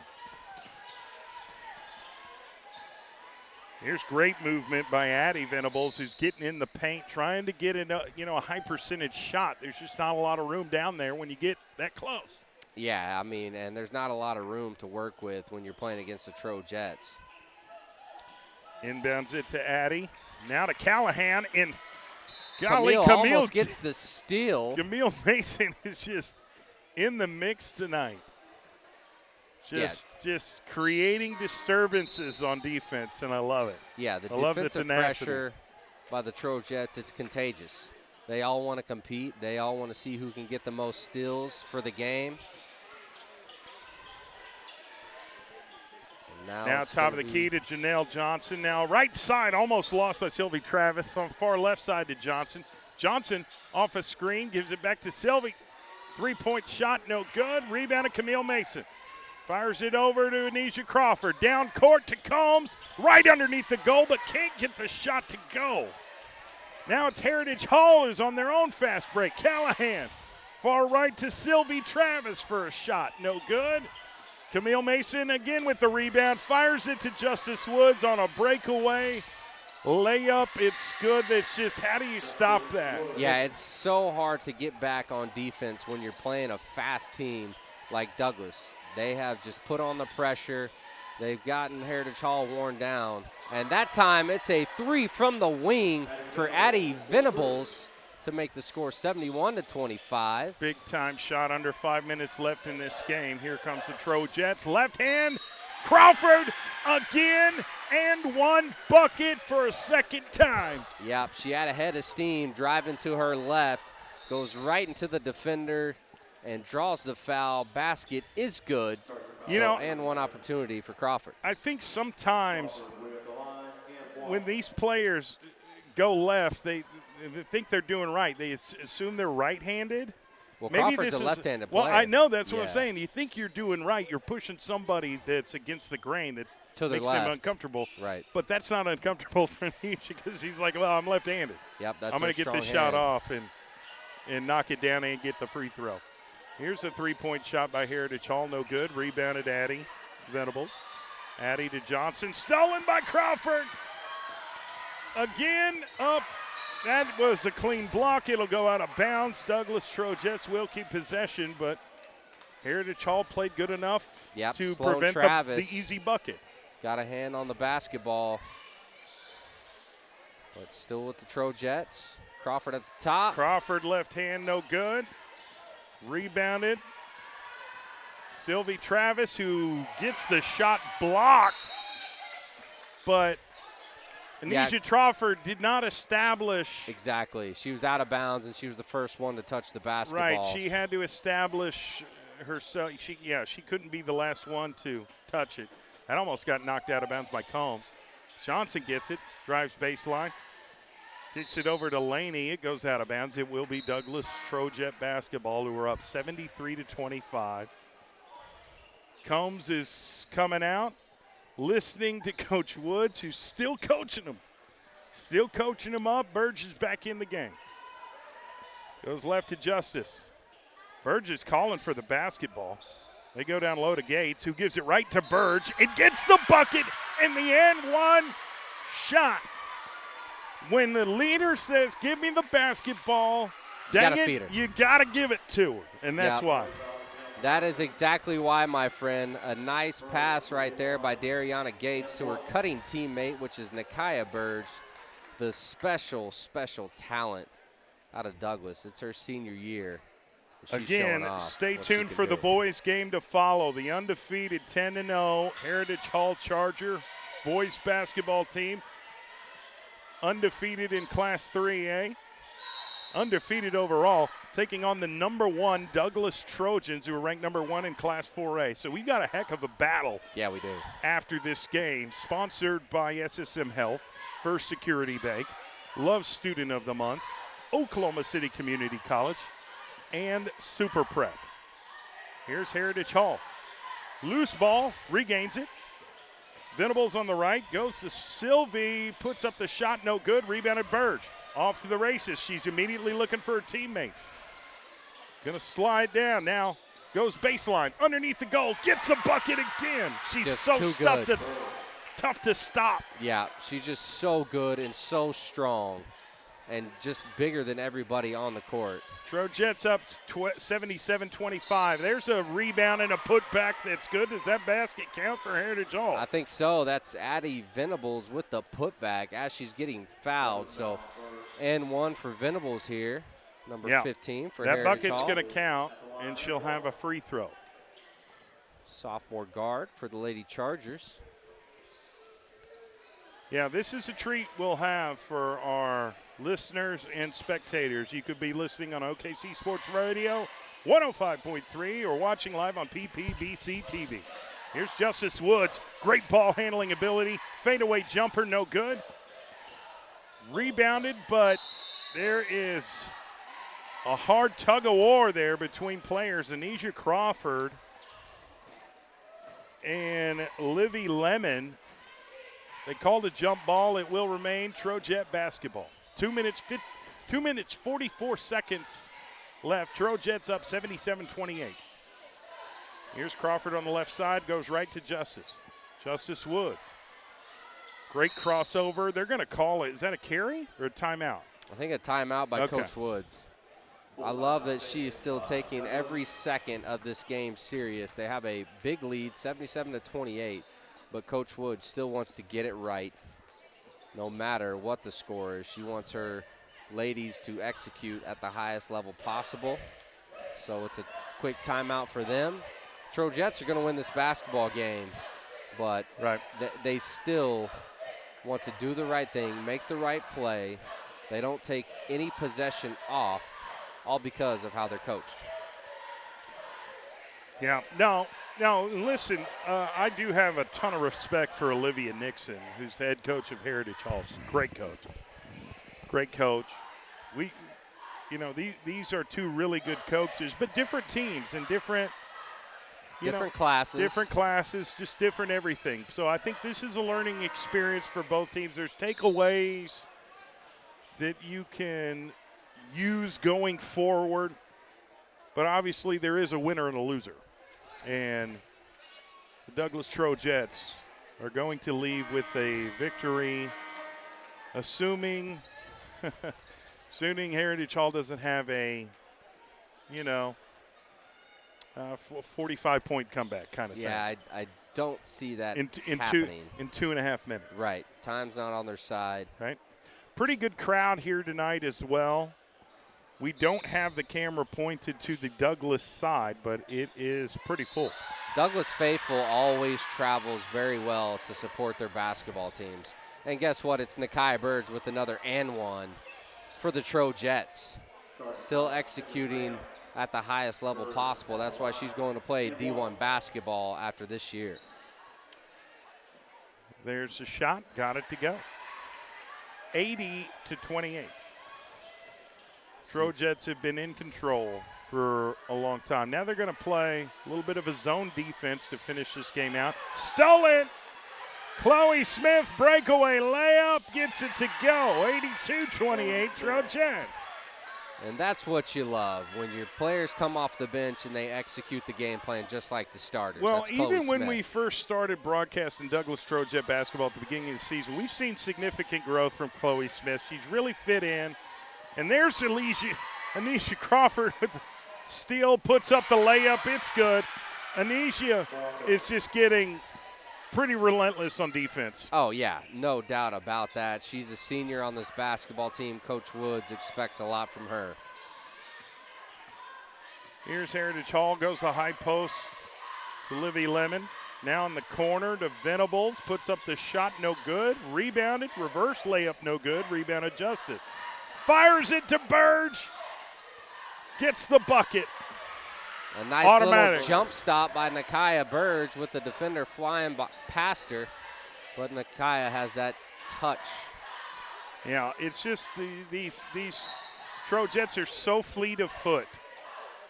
They're so fast, but they don't let the speed overwhelm them in transition. They know how to finish at the rack. Right. It's also, still being in control. Exactly. They're going to inbound it. Long two by Heritage Hall. Rebounded. Camille Mason. Finds Combs on the right side to Chloe Smith for three. Can't get it to go. Camille thought about it. Went down low to Combs. Puts up the shot. No good. She'll get fouled. Go to the line for two. They're going to call a foul on Livy Lemon. Yep, hard foul. Under a minute left. By Lemon. 86-28. She makes both of these. We up 60 points. Yeah, two huge games by the Trojets back-to-back. We covered them against big-time prep. A week ago, they blew them out, and now it's going to be a big win for the Trojets just a week later against a good Heritage Hall team. That's just how good and talented this Trojets basketball team is. Well, again, we've got the boys' game following. Number 1 ranked Class 4A Douglas Trojans taking on the 4th ranked in Class 3A, but undefeated 10-0 Heritage Hall Chargers. Something's got to give. Quick travel there on Heritage Hall. It'll be Douglas Trojet basketball. 45 seconds left. I did talk with Coach Steven Alexander post-game of the big-time prep victory where they put up over 100 points. We also talked about this game here tonight and what that matchup looks like in Coach Alexander's eyes. Yeah, So all of because that has he come. used to be an assistant coach here at Heritage Hall, and his son, Trey Alexander, who's in the NBA, played for the Heritage Hall Chargers. So this game means a little bit more to Coach Steve. Very familiar. Knocks down the shot. Really good shot at the free throw line by Chloe Smith.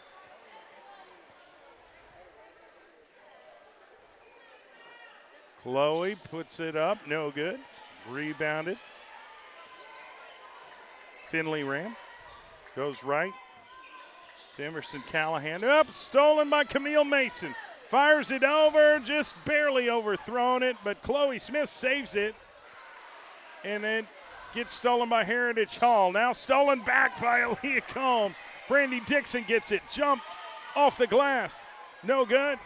Rebound at Heritage Hall. It's going to be out of bounds on Heritage Hall. It should be Trojets basketball. Aaliyah Combs will 5 seconds inbound it. left in this game. We'll see if they take a shot. I think they will. You're listening to OKC Sports Radio 105.3 and streaming live on PPBC TV. The final score is 87 Douglas Trojets. I'm sorry, 89 Douglas Trojets. Heritage Hall Lady Chargers 28. Significant victory for the Douglas Trojets. Yep, big-time victory for a big-time team. Who is our Super Prep player of the game? It's the do-it-all senior, number 12, Nakaya Burge. The D1 commit to Incarnate Word. She shows why she's going to play D1 basketball because she does every single thing that Coach Woods asks of her. She can score at all 3 levels. She rebounds with the best of them in the state of Oklahoma. She can give assists to her team. She's just an unselfish, great person, and she's our player of the game. And we'll be talking with a few of the Douglas Trojet basketball players at halftime of the boys' game. Coming up next, the Douglas Trojans, number 1 in Class 4A, taking on the 10-0 undefeated Heritage Hall Chargers. Tip-off is coming up next. I'll play back my interview with Coach Alexander, and we'll get this game started here live on OKC Sports Radio 105.3, streaming live on PPBC TV, sponsored by SSM Health, First Security Bank, Love Student of the Month, and Oklahoma City Community College, as well as Super Prep. We'll be back after this short commercial break.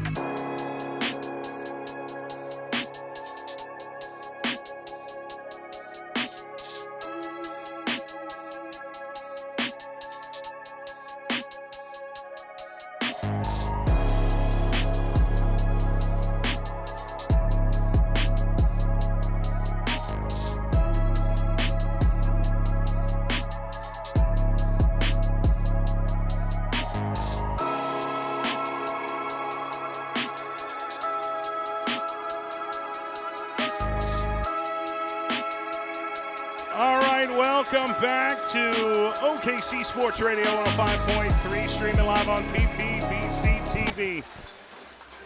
We've got one of the better games in the state of Oklahoma on this Tuesday night here on the campus of Heritage Hall. I've been saying it all night. Number 1 ranked in Class 4A, the Douglas Trojans taking on the undefeated 10-0 Heritage Hall Chargers. Big game on campus here tonight. I am your play-by-play announcer, Jay Swick. To my right is Dylan Tribble. I caught up with Coach Steven Alexander, head coach of the Douglas Trojans, after they scored over 100 points against big-time prep out of Dallas, who came this way to take on the Douglas Trojans. That was probably a mistake they regretted because they got beat pretty good, Dylan. Yeah, they got mollywopped, if we're just calling a spade a spade. Douglas just took the life out of them and just never looked back. Big Time Prep made a long drive, and I know the drive home was even longer for them with a 100-piece McNugget that the Trojans dropped on them in OKC. I talked with Coach Alexander immediately following the game. We talked a little bit about that game, what he saw from his team, and kind of where they're at right now, what their mindset is at this point in his season. You know, remember that there was a lot of freshmen that came in and played really, really well in that game. Yeah, no doubt about it. Quite a few. And I was really, Jamari really Morris. impressed. Caden Winston, Jamari Morris, Trey Sutton, Tyler Harris all played really, really well and made an impact. We'll see if they get on the floor tonight. It's going to be a much more difficult challenge, I can promise you that. These Heritage Hall Chargers haven't lost. Here is my conversation with Coach Steven Alexander after the victory over Big Time Prep. We also talked about this upcoming game here tonight. Here's our conversation. What was your take and your view of this game? Good basketball game. Both teams going back and forth. Millwood has a very talented team. I thought that when things got thick during the end of the first, we had a couple of guys get in foul trouble, and they took advantage of it. Not taking. 1 second, I had the wrong piece of audio. My apologies. I had to get that written down. Hold on, I've got it here. That was a boo-boo on me, Dylan. And it's crazy because I've never made a mistake before, Dylan. Can you believe that? That was my first mistake ever. No comment. Okay. No comment on that one, my brother, Jay Swick. All right, here's my conversation with Coach Steven Alexander after the game against Big Time Prep. All right, I'm here with head coach of the Douglas Trojans following a very, very decisive victory. It's a special night when you can get your team to score enough points to get into the triple digits. I was impressed with so many things, but I wanted to just get your assessment on your team's performance today after the victory over BTPA. I thought we came back with a chip on our shoulder. Kids wanted another opportunity to be able to play in front of our crowd. We don't get that opportunity often, and we kind of felt like we let them down a little bit Saturday. So they came back, play with a chip on their shoulder, play defense the right way. We took care of the ball a lot better tonight, and we got some points from the bench, which I've been, as you heard before, after the last game, I'm begging my bench to be more aggressive, to give me some stuff. And Chris played great. I thought Zay Bates played great. Some of the freshmen that you're going to name, those guys came off the bench and they played unbelievable. And I'm going to say it again, Isaac Dorsey continues to be a defensive force for us, and I think the closer we get to the playoffs, that'll be more noticed as well. Well, and I want to piggyback off some of those young guys, Caden Winston, Trey Sutton, Jamari Morris. I was just so impressed with it. I hadn't seen them play before. Tonight was my first night, and they're making everything they throw up. Yeah. The very talented freshman class. They haven't got to play a lot of freshman games simply because of the way our schedule is set up. So it's good to see them to be able to get out there and get some success with all the hard work they put in preparing us week in and week out for our games. You talk about kids like Caden and Jamari, along with Trey, and Tyler Harris. Like, those kids are the future of Douglas Trojan basketball, and I have a lot of faith in what they're going to bring to the table, not only now but in the future as well. Well, I was saying during the broadcast, this is a bad day to play the Trojans. It just seemed like you guys were itching to get back out onto the court, right that wrong from Saturday. Mission is successful. Talk about the focus that your team had. Was that kind of the ideology going into this game? Yeah, just wanted to get back in front of our hometown crowd again, and give them a better look. I mean, we felt like we didn't play very good Saturday, and we just want to get better. I talked to the guys about, we don't want to be at our best Saturday. We want to be at our best come February, but it's very important that we continue to grow 1% better, and we can use that loss, as to fold up and say we're not that team, or we can use that loss as motivation to want to prove to people that we are that team. And I think that's the kind of the attitude that the guys came out with.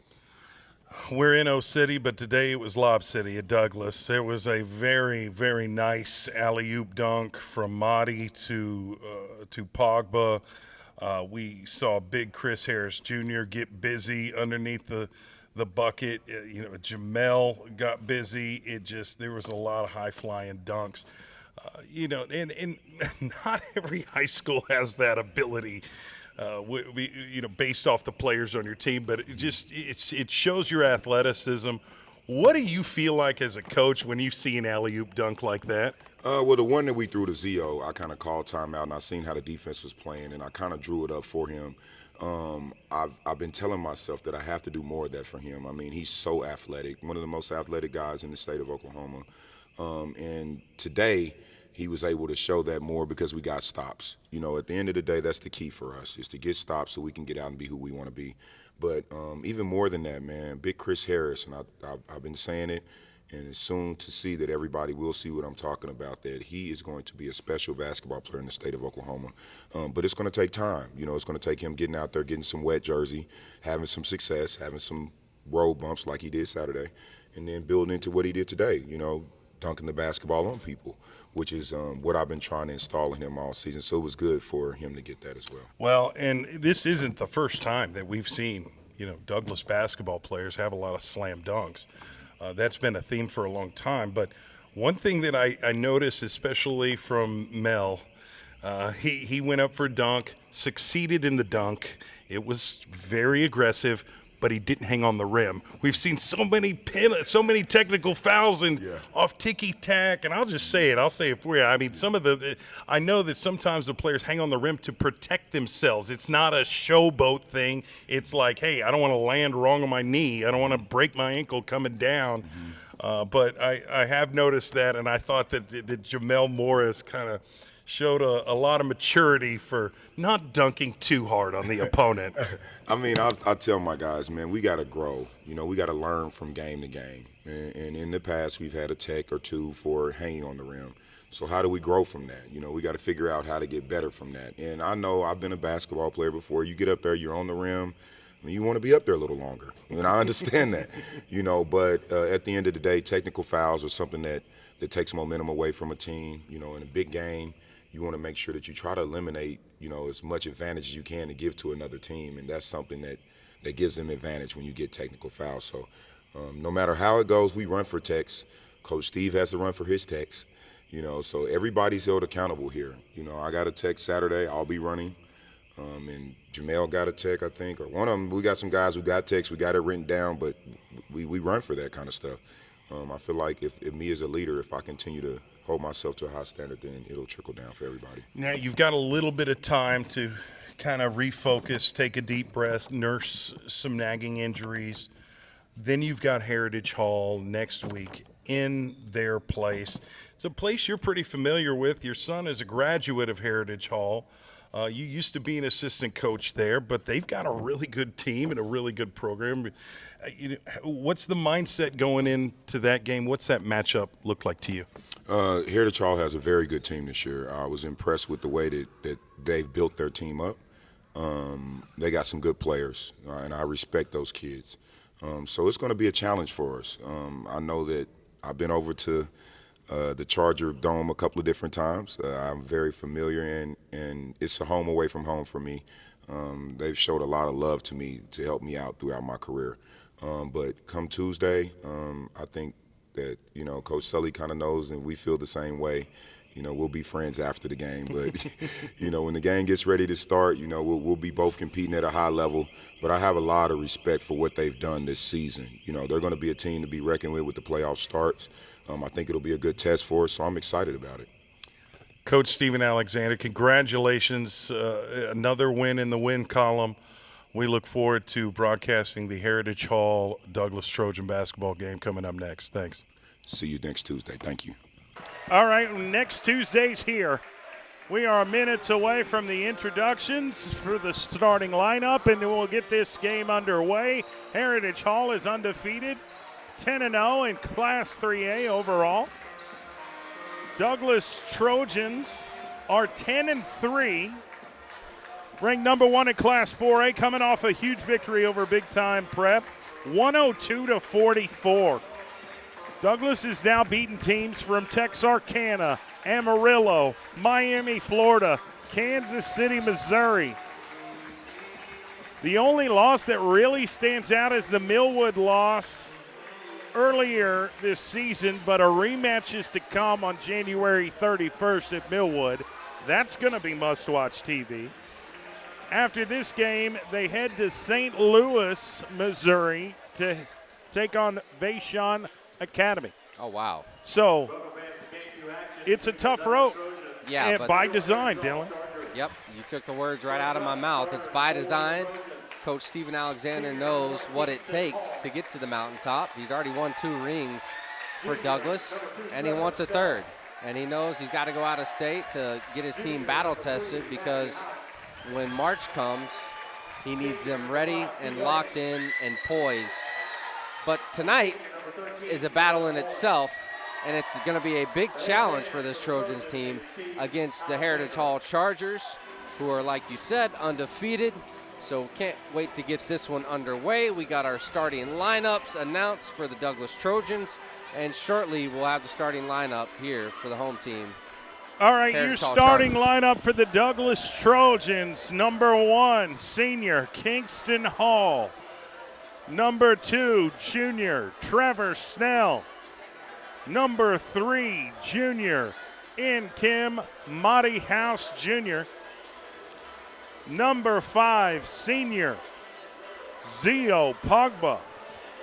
And number 13, senior Jamel Morris. That's your starting lineup for your Douglas Trojans, and they're about to introduce the starting lineup for Heritage Hall. Again, Heritage Hall's 10-0, ranked number 3 in Class 3A. Have yet to lose a game, and they don't plan on losing tonight. But I guarantee you this Douglas Trojan will be their toughest matchup to this season, up to this point of the season. So that's why we're going to see a battle of wills here. Who can come away with the victory tonight? One player I will point out for Heritage Hall is Braylon Bradshaw. 6'5", 200 pounds. I almost said 200 points, but no. He does average almost 20 a game, though. He's pretty good. Xavier Embro is going to start at guard, as well as Denton Southers, number 5, senior guard.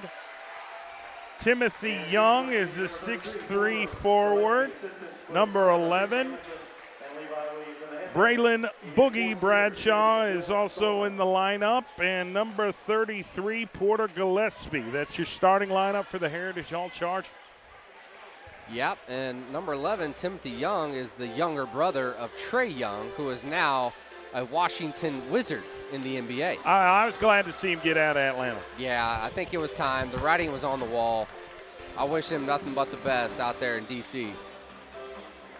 We'll see what his little brother can do tonight. Has to give tonight. Douglas versus Heritage Hall on Tuesday night. OKC Sports Radio 105.3. Trojans get the rebound. Streaming live on PPBC TV. Go to Monty House in the corner. Jamel Morris right there on the wing. Hands off to Pogba. Good drives baseline, but Bradshaw's right there. Has to go left at Kingston Hall for 3. Got it! Big shot by the senior. No hesitation. Pulled the trigger. Kingston Hall, 3-ball. His confidence is at an all-time high right now. 3-0 Douglas. Here come the Chargers. Heritage Hall, Gillespie on the right side trying to get past Trevor Snell. It's not giving him much room to work. Back up top. The Porter Gillespie, number 33 goes right to Denton Southers. Southers to Young. Young for three. Off the glass, it's good. Banks open on Tuesday. Yeah, it sure is. Tim Young from the top of the key. 3-ball off the glass. It's good. We're tied. C.O. Pogba on the right side. He's trying to shake and bake. Young loses control baseline. Gets knocked out of bounds. It will remain Douglas basketball. And guess who's coming in? Is Chris Harris Jr. in place of Trevor Snell. So the big man is in the game. Coach Steven Alexander going with his big lineup. He's early setting on. screens. They give it to Mel. Spin, baseline. There's a foul. Away from the ball. They're calling it on number 5, Denton Southers. And it's probably working in their favor because they avoided the 2-point bucket Easy by 2 Mel points. Morris. Pogba on the right side. Fakes right, goes left. Drives. Jumper. In and out. Jamel with the board. Put back is no good. Gets another offensive rebound. Then it's stolen by Heritage Hall. Here's Porter Gillespie on the right side. Hands it off to Xavier Imbro. Gets the bucket. Drives to the lane to take the lead 5-3. Really tough drive right there by Imbro over Kingston Hall. Monty House on the left side. Travels. Puts up the shot. Is good. He missed the shot, but Jamel Morris was there. Jamel Morris crashes the offensive glass more than any player I think I've seen in the state of Oklahoma this year. Ties it up 5-5. This is a great matchup here on this Tuesday night on the campus of Heritage Hall. They do a pretty decent job working through this press. Still need to get across half court, and they do.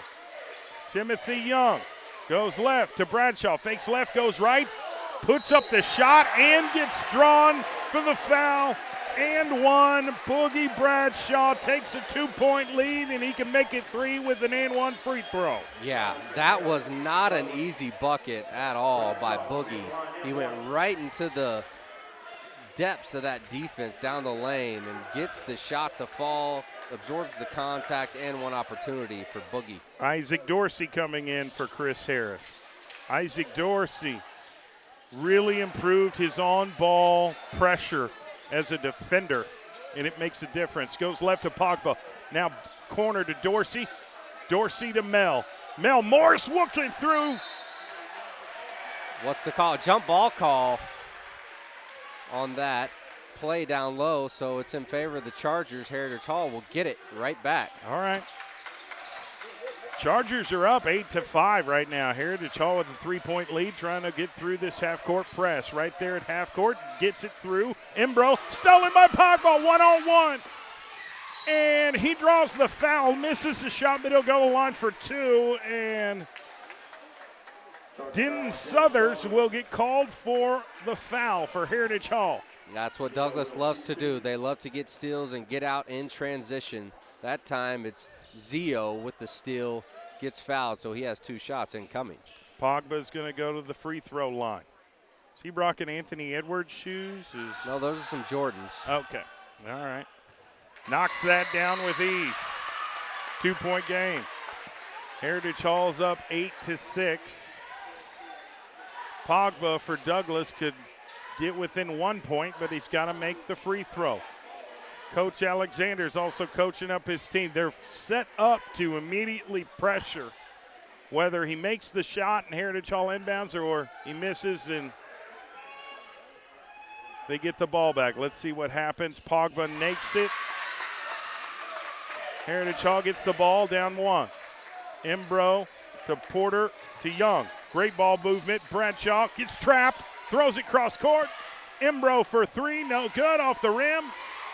Fighting for a rebound, it's Pogba rips it away. They're going to call a foul on 44, Austin King of Heritage Hall.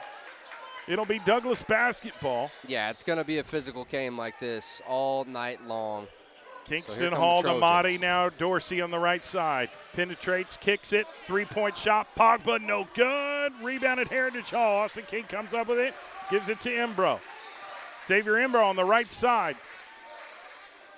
Gillespie for 3. Got it. What a big shot by Gillespie from the wing. Hand in his face, still gets it to go. Heritage Halls used to be in the aggressor here. They've got a good lead now. Jamel Morris gets double teamed on the block. They're going to call a reaching foul on Heritage Hall. Yep, that foul is going to be on Austin King. He was trying to get a steal and avoid getting scored on. Mel Morris loves getting the ball on the block. Monty House is going to inbound it from the baseline, finds Jamel, works his magic, puts up the shot, no good. Has great footwork, just didn't get the shot. Here's Tim with a travel. That he took a tippy-tap steps. Yeah, he actually rolled his ankle on the travel. He tried to plant, and his ankle rolled. He's a little shook up right now. I saw it from up here. Yeah, he's grimacing. He's trying to walk it off. Timothy Young. Douglas gets the ball back. Dorsey attacks, kicks it to Morris. Dorsey gets the ball back. Now he'll give it to Monty House, who's going to restart their half-court set right there at midcourt. He's calling out the play, gets a runner on the right side. Gives it to King. King Hall. Down low, tried to get it to Pogba. Gets knocked out of bounds by Timothy Young. Yep, Young came out of nowhere to deflect that and avoid the easy two down low. Trevor Snell back in the game in place of Jamel Morris. Trevor, great ball handler, very smart. Needs to get rid of it, though, and King Hall saves the day. Finds the ball in the corner. Remember, he hit that three to start the game. Hands off to Pogba. Pogba left side to Monty. Monty House. Fakes right, goes left. Kicks it to the corner to Snell. Snell backs up. Top to King Hall, gives it right back to Snell. Snell's calling out the play for his teammates. Gives it to Pogba. Pogba drives, baseline, needs help. Yep, a lot of contact Whistle on that drive. on the floor, and that's going to be on Timothy Young. Yep, he definitely fouled him. There's clear contact. And so it will be a foul on the floor. But Douglas is in the bonus, so Zio Pogba is going to have two shots. Trojans down 11-7. He can cut the deficit by 2, but you got to make both of them. Got to make them both. Puts up the shot, gets it to go, 11-8. Trying Heritage to chip Hall away with at a this three-point lead. It's a one-possession game. Here's Pogba going through his routine, puts up the shot, got it to go. 2-point game, 11-9. Heritage Hall with the basketball and a 2-point lead, trying to fight through this press. Here's Embro to Gillespie on the right side. Gillespie hit the three a couple possessions ago. Embro calls for a screen from Bradshaw, gives it to Bradshaw. Bradshaw bullies his way in the paint. They're going to call a foul on somebody. It might a lot be of contact. I think that's going to be Isaac Dorsey. Yep, it is. It's on number 12, Isaac Dorsey. I'll tell you what, Boogie Bradshaw is a big, well, he's gotten stronger. Basketball player. He's gotten stronger. There's no question about it. He's going through his free throw, misses it. Still a 2-point lead by Heritage Hall. He's a lot to handle when he drives to the cup. Denton Souther coming into the game. Timothy Young is. No, he's staying in the game. Bradshaw hits the second free throw. Gillespie's out. Here we go. Trojan with the basketball. Dorsey on the right side. Weaving, kicks it in the corner, fakes the three. Pogba has to give it back to Snell at the top of the key. Snell drives, attacks the rim, no good. Comes up with it, or almost came up with it. It's rebounded Heritage Hall. Now they're off to the races. Great pass to Southers. Stolen by Trevor Snell gets the steal. Dishes to Motti. Puts up the shot, left hand, get it to go. Great fast break execution right there by Trevor Snell to Motti House with the left hand. One-point game. Heritage Hall with a 1-point lead, 12-11. Chargers, drives baseline, reverse, blocked. That was close. Questionable call right there. Zio thought he got all ball. The whole Douglas faithful thought he got all ball, but the referees call foul, so now it's Denton Southers at the charity stripe for the Chargers. I love how Zio Pogba took it. It's like he took that with a smile on his face, like, okay, all right, I'll give you that one. You know, Southers I'm not going to let it bother me. Right, a lot of basketball left. No reason to get angry about a foul in the first quarter. Putting up another shot, got it to go. 14-11, Heritage Hall. Monty House with the basketball, hands off to Kingston. Kingston Hall on the right side to Isaac Dorsey. Back to Monty. Monty listening to Coach Alexander, but also communing with his teammates. Got to communicate. Spins, gives it back to King Hall for three. No good, looked good from where I was standing, but didn't go in the hoop. Heritage Hall gets the ball back. Up three. Xavier Embro spins in the paint. Left hand, no good. It was blocked. Douglas comes up with it, and Monty House 2-on-2. He's going to take it coast to coast. No good. Rebounded Mel Morris. That's Isaac Dorsey with the rebound and the putback. Big-time bucket by him. I thought it was Mel Morris. What a great job. And that was an interesting play by Tinton Southers of Heritage Hall. It looked like he was intentionally trying to draw the foul from Trevor Snell. He definitely was, but it's no non-shooting foul. But great play by Isaac Dorsey on that last possession. That was a hustle play. That was a play, I want it more than you. Exactly. Undersized, but it's an all-effort play by Dorsey with that putback. Here's Heritage Hall. Dorsey's going to come up and guard Southers. Here's Braylon Bradshaw right in front of Monty House. He gives it back to Embro. Embro off a screen on the right side, pulls up, fadeaway jumper, got it to go. Big time bucket by Xavier Embro. 3-point lead, Heritage Hall. Douglas with the basketball down three. Trevor Snell at the logo, calling out the play on the left side. Trying to get past Southers. Goes left, hands it in the corner to Motti. Motti, jump stop, inside, can't get it to go, but you know who can, Jamel Morris with the putback. Timeout, Heritage Hall. Yeah, that's been the difference, and that's exactly how Douglas came back in this game, was crashing the offensive glass, second chance opportunities, and Douglas, once again, is in striking distance within 1 point. Jamel Morris makes it 16-15. Heritage Hall up by 1 point only. I think it's going to be like this all night. Yeah, I'm with you. I think it's going to come down to the wire. A very, very close game so far, and I look for that trend to continue going into the second half. We still got a lot of basketball left here at Heritage Hall High School. Our title sponsor, SSM Health, First Security Bank, Love's Student of the Month, Oklahoma City Community College, and Super Prep. Stay tuned for our Love Student of the Month halftime show. We'll be talking with a couple of the Douglas Trojet basketball players after their victory earlier tonight. Heritage Hall with the basketball in a 1 point lead, 16-15.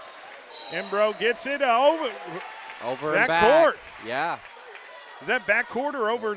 I think it was an over and back, which makes it Trojans basketball, and they can take the lead with the bucket here. Keep an eye on 43, Chris Harris Jr. He's 6'10 sophomore. I'm sorry, Chris, 6'10 junior. Yeah, got to give him a touch. He is way taller than the defender that's on him, which is 44, Austin King. Motti gets it to Mel Morris, top of the key, back to Motti on the left side. There you go. Gets it down low to Harris. Harris moves, dishes to Pogba. Pogba moves, fadeaway jumper, can't get it to fall. Loose ball, Trevor Snell to Morris. Loose ball, Pogba gets it. Puts it up, makes the shot, and draws the foul and one. Zio Pogba. Wow, just completely dominating the offensive glass. Douglas crashes the boards. All five of the guys are down there. This time it's Zio Pogba with the putback and one for him. Got a lead change now. Douglas up by one, possibly two. Yes, they are. It's two. First lead of the game for the Douglas Trojans, ranked number 1 in Class 4A. Look at Zio, makes his free throw, then instantly locks into defense. And it's back on defense for the Trojans. Here come Heritage Hall. Xavier Embro. They're going to call a blocking foul on Motti House. That's ticky-tacky right there. Didn't see much contact from Motti. So now Heritage Hall's in the bonus. It's going to be Embro from the charity stripe. We got 56.8 seconds left. It's been tight this whole entire first quarter. Douglas has a 2-point lead, but it could be tied up if Heritage Hall makes both of them. Makes the first one.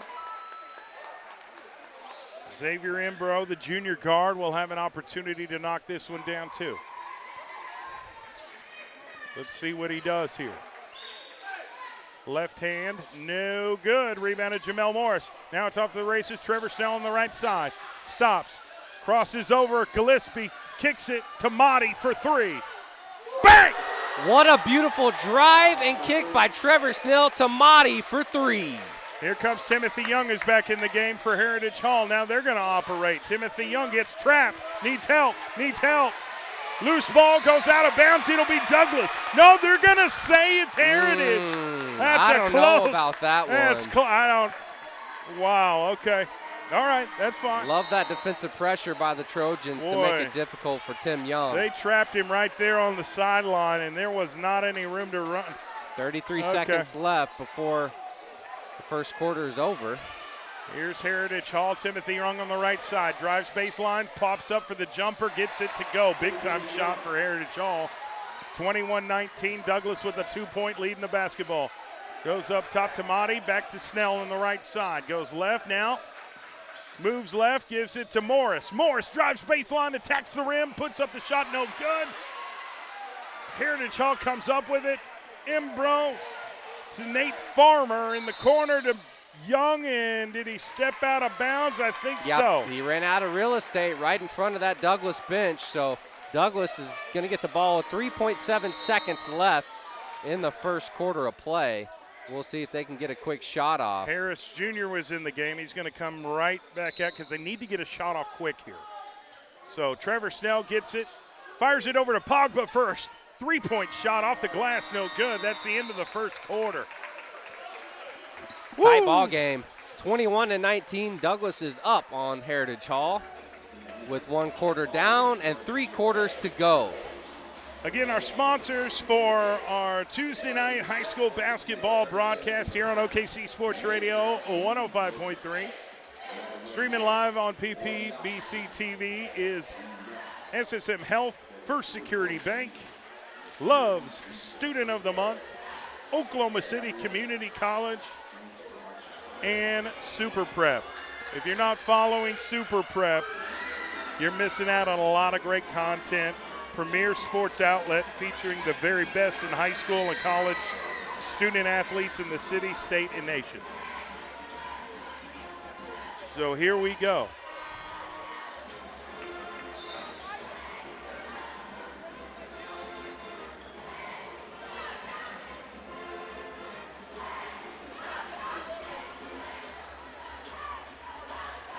All right, let's go. Second quarter coming up next.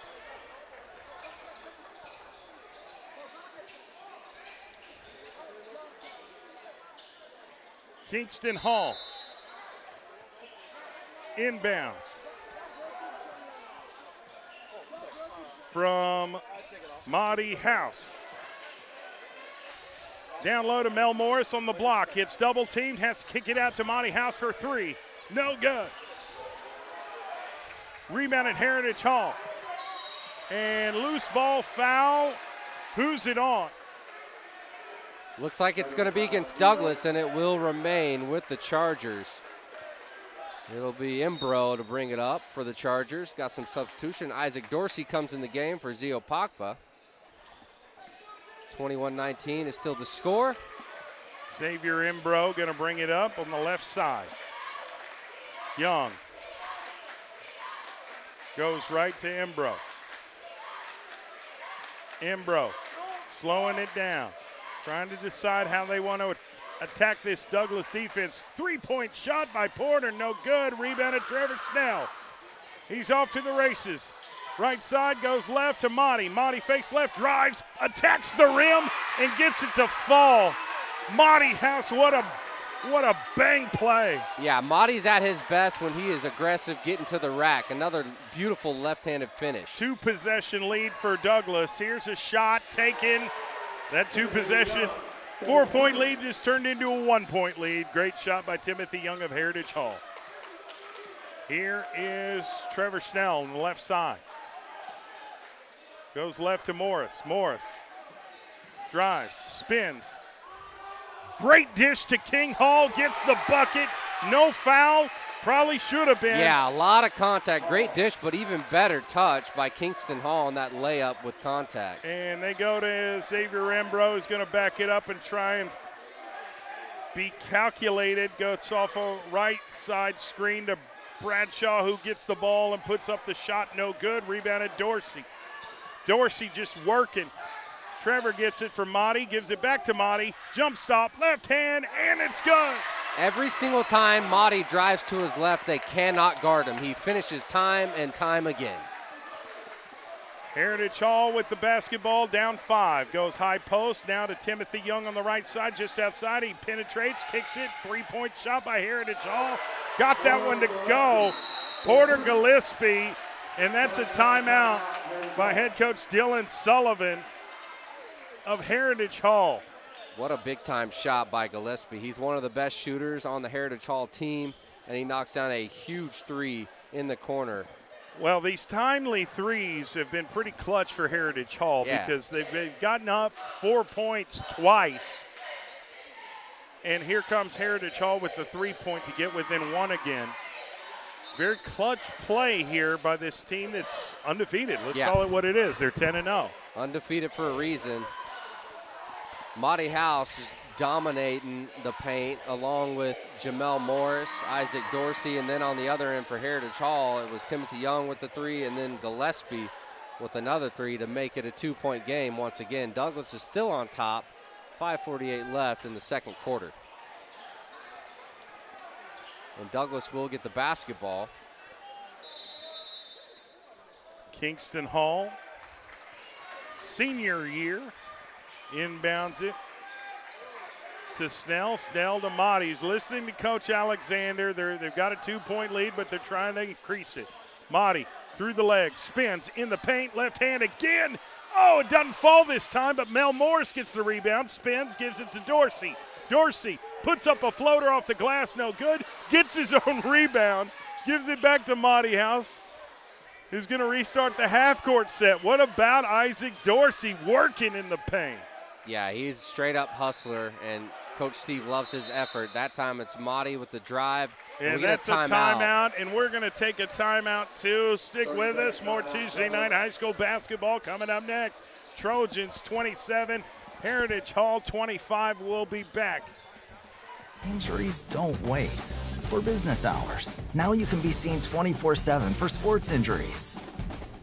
Whether you have a sprain or a broken bone, at the SSM Health Bone and Joint Injury Clinic at 13401 Northwestern.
All right, we are back. 27-25, Douglas with the basketball. Trevor Snell for three, no good. Rebounded Braylon Bradshaw of Heritage Hall. Now it's off to the right side. Porter Gillespie down to Bradshaw, drives baseline, turns, puts up the shot, ties the game. Big time shot by Heritage Hall, 27-27. Douglas right back to work. They get the ball. Dorsey, jump shot, can't get the shooter's roll. Rebounded Embro. fires it to Bradshaw down court. King Hall was there to create pressure. Loose ball goes out of bounds. It will remain Heritage Hall basketball. Not sure which Trojan touched it.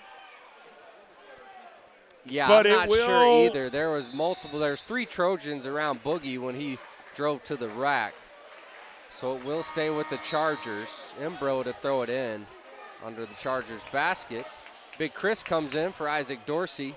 Gets some size on Boogie. So big on big now. It's Gillespie from the corner back to the top, the wing to Tim Young. He drives to his right, finds Embro. Embro's gonna dribble it back out and try to set up the offense. Drives to his right, step back by Embro. Can't hit on that mid-range. Trevor Snell with the rebound. He gives it to Mahdi. Mahdi brings it up the court, drives to his right, pulls up from the baseline, can't hit. But it's Mel Morris with the offensive rebound. Oh, he got it blocked. What a play by Timothy Young to get up enough and stay in the air long enough to get a hand on the ball. Yeah, and there was some contact as well, so it is a foul on Tim Young. And now Jamel Morris will go to the charity stripe for 2 shots. It's a tie ball game right now at 27, 3:08 left in the second quarter. Here's Mel Morris with his first free throw. Can't hit, rims out. So he'll have one to try to take a 1-point lead. All the Douglas Trojans are back, getting ready to set up defense here. Mel Morris, second free throw incoming. It's good. So 28-27. Trevor Snell with the full court defense on Here's Embro. Xavier Embro on the right side trying to fight through. Oh, almost blocked, but he had, was it blocked by Chris Harris Jr.? It looked partially blocked. Mel Morris had it, but his feet touched the baseline before he passed it off, so it'll stay with Heritage Hall. All right, inbounds it off the back of King Hall, kicks it in the corner. Embro, 2:50 left. Puts up a shot, 3-point shot made. Heritage Hall takes the lead by 2. They were Tim down Young. by 1. Hits a 3 from Timothy Young. Now it's a 2-point lead by the Chargers. High post to Mel Morris, left side to King Hall for 3. No good. Young with the rebound. Goes right to Gillespie. Gillespie in the corner. Fakes left, goes right. Has to give it back to Young. Pulls up from deep, no good, and a rebound by Trevor Snell. Fires it over to Mahdi on the right, gives it to Mel. Mel, great inside move, somehow misses it, goes out of bounds. It will be Douglas basketball. We got to change. The official on the far side of the court calls it out of bounds on Douglas. Okay. So Mel Morris, man, he had a great look, just couldn't get it to fall. So now Timothy Young's going to bring it up for Heritage Hall. Right side to Embro. Now left side to Young. Back up top to Embro on the right side to Gillespie. In the corner, Young. Fires it on the other side to Embro. Spins. Puts up a shot, no good. And Bradshaw tried to get the putback dunk, no good. Off the fingertips Number of Heritage 15, Hall. Ben Whitworth is who it's out of bounds on. So Douglas gets the ball. And they're down by 2. Minute 47 left before halftime. It'll be Monty House to bring it up the court and set up the offense for the Trojans. Mahdi on the left side, down 2. Mel Morris right there on the wing trying to decide what he wants to go. Harris with the screen. Gives it back to Mahdi on the left side. Drives, jump stop, in traffic, pulls up, gets it to go. Ties the game. Mahdi House making plays. Really 30 to nice 30. By Mahdi right there. Heritage Hall gets cross half court, sets up with their half courts. Goes right, gives it to Bradshaw. Bradshaw working, gives it to Gillespie for 3. No good. It's recovered by Douglas. Isaac Dorsey doing all the little things for his team. What work by Inkim House. 3-point shot, no good. Mel Morris with the offensive board. He attacks. Can't get it to fall. Recovered by Heritage Hall. A lot of missed shots underneath the bucket here for Douglas. It's uncommon. 3-point shot, no good. We got a whistle on the floor, but, yeah, Mel Morris is holding his eye. I think he got poked, and I think that's the reason that he missed that drive to the rim, because it's unlike him to miss those high-percentage shots. Yeah, he got poked pretty hard. The trainer's holding the towel to his face. The officials are asking the head coaches to have a meeting of the minds. I don't know if this is a flagrant situation. I don't know. Or whatever. Here's the situation. It is tied 30-30, 44.2 seconds left in the second quarter.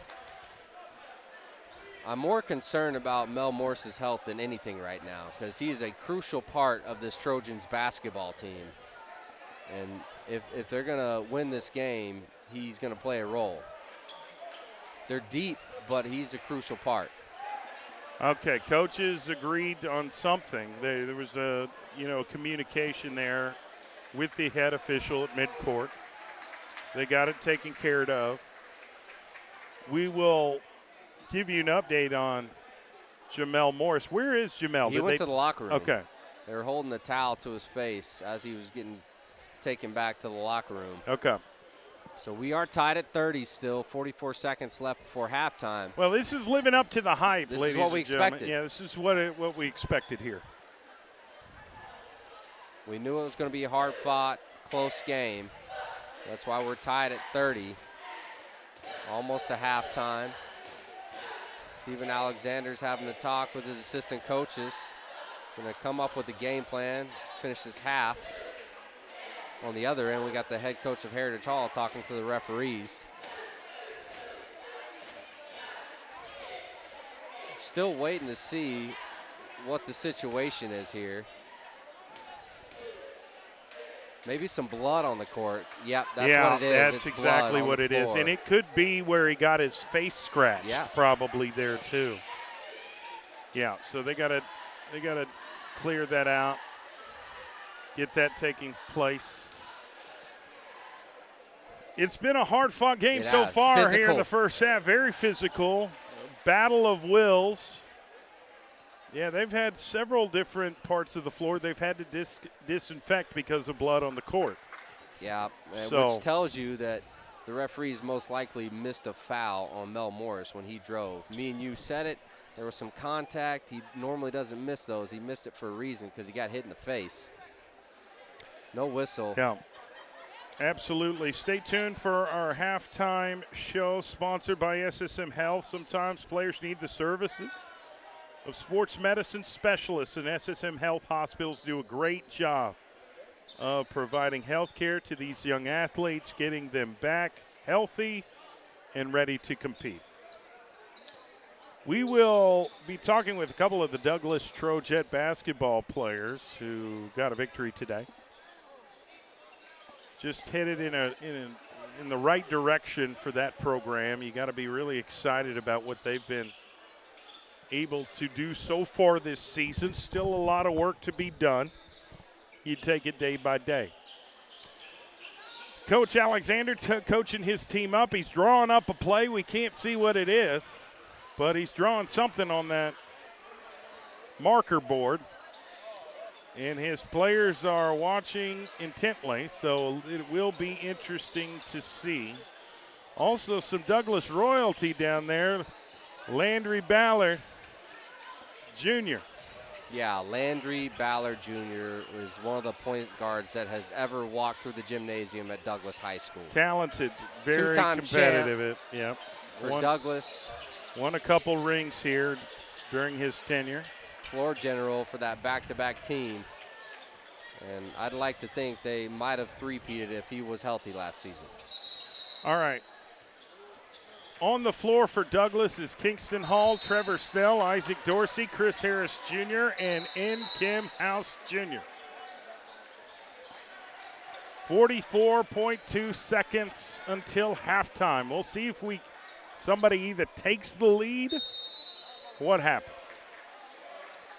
Gonna inbounds it. Bradshaw to Embro. Bradshaw attacks in the paint. Right hand, great bucket by him. Yeah, he went right into Big Chris' chest and around him for that 2-point bucket. Trevor Snell on the left side. calling out the play. 30 seconds left. Douglas with the ball down 2. Isaac Dorsey gets it stolen by Embro, who attacks. Trevor Snell is down there. Puts up the shot, no good. Rebounded Monty House Jr. Got Good 15 defense. seconds, Good yeah. defense, but you want to get a shot off. 12 seconds left, down 2. Let's see what Monty House can do. He's going to let this trickle down. 4 seconds. Monty House puts up the shot. Can't get it to go. The score at half is Heritage Hall 32, Douglas 30. We'll be talking with some Douglas Trojet basketball players coming up here momentarily. Stick with us. Our title sponsors, OKC Sports Radio 105.3, SSM Health, First Security Bank, Love's Student of the Month, Oklahoma City Community College, and Super Prep. And if we can, let's get these young ladies on camera here real quick. We're here with Justice Woods and Nakaya Burge. All right, turn around, Justice. Let me get your pretty face on the camera here. We gotta get y'all on camera. Can you hear me all right? Yes. All right. Big victory for the Trojets today. What kind of comes to mind when you look back on your performance today? I mean, for me, it's just kind of crazy because I was just out there having fun, to be honest. I was doing what I was supposed to be doing, but having fun. And when I look up and see how many I had, it's just like, wow, like I went off. Let me ask you, Justice, how many fast break passes did you have to Nakaya today for an easy bucket? I mean, it just seemed like, I know you ladies don't play football, but it's quarterback to wide receiver today, and Nakaya, you did a great job catching those long passes that you were throwing today. Talk about that.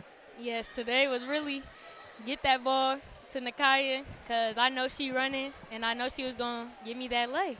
How important is the fast break to this Douglas Trojet basketball team, just schematically, Nakaya? I mean, it's really important. We know that we're faster than teams, and we know we got to get out and run. So coach is telling us to run, so that's what we do. We run, and as you can see, us running, it pays out in the end. Now, I felt like it was a little bit of a slow start at the very beginning. Can you kind of talk about that? Because at some point in that middle of the first quarter, you were able to turn it on and play Trojet basketball. Yeah, for me, it was slow. It definitely was. And whenever I realized, like, what are we doing? Then I was like, okay, well, let's turn it up. Nakaya, what's your opinion on Justice Woods, who has, just been just such an important piece to this team? And you don't have to start crying or anything. I know, I know how emotional you get talking about Justice, but I mean, you guys got all the way to the state championship game last year, Justice's freshman year, and she just looks even more control from my perspective. What's it like from your experience playing basketball with Justice? I mean, I tell Justice all the time, she's a bucket and nobody can guard her. So, I mean, she knows that. It's really important. Our chemistry on the court, I mean, it's there. I love playing with Justice. She communicates really well. And like I said, she's a really good basketball player. So she's tough. I'm going to miss it, to be honest. I really am. But like I said, that chemistry, and it's there, so we know what we're going to do. We know what each other, we literally all the time, we say the same thing at the same time, so we're always connected.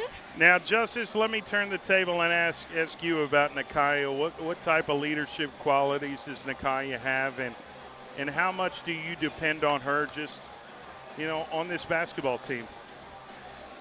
For Nakaya to me, I always tell her she's my GOAT.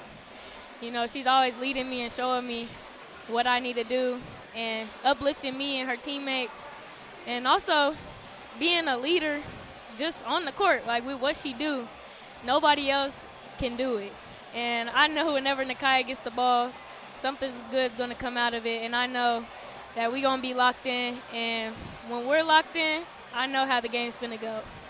And I want to ask you both about a couple teammates that really have been impressing me this year.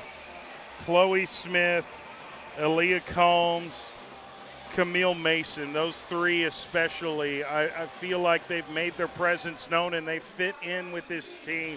It looks like you guys have been playing basketball for years together. How has that really, the team chemistry, gotten stronger over this year playing with those three? Yeah, I'll say outside of basketball, outside of practice, we're always together. So that plays a lot into our chemistry on the court. And then when we are at practice, in games, pregame, we're always hype. We're always hype for each other. We're always laughing, having fun, dancing, whatever it is. We are always together, and we're always having fun together. So I think that's one of the biggest things that have played into us playing so well together on the court.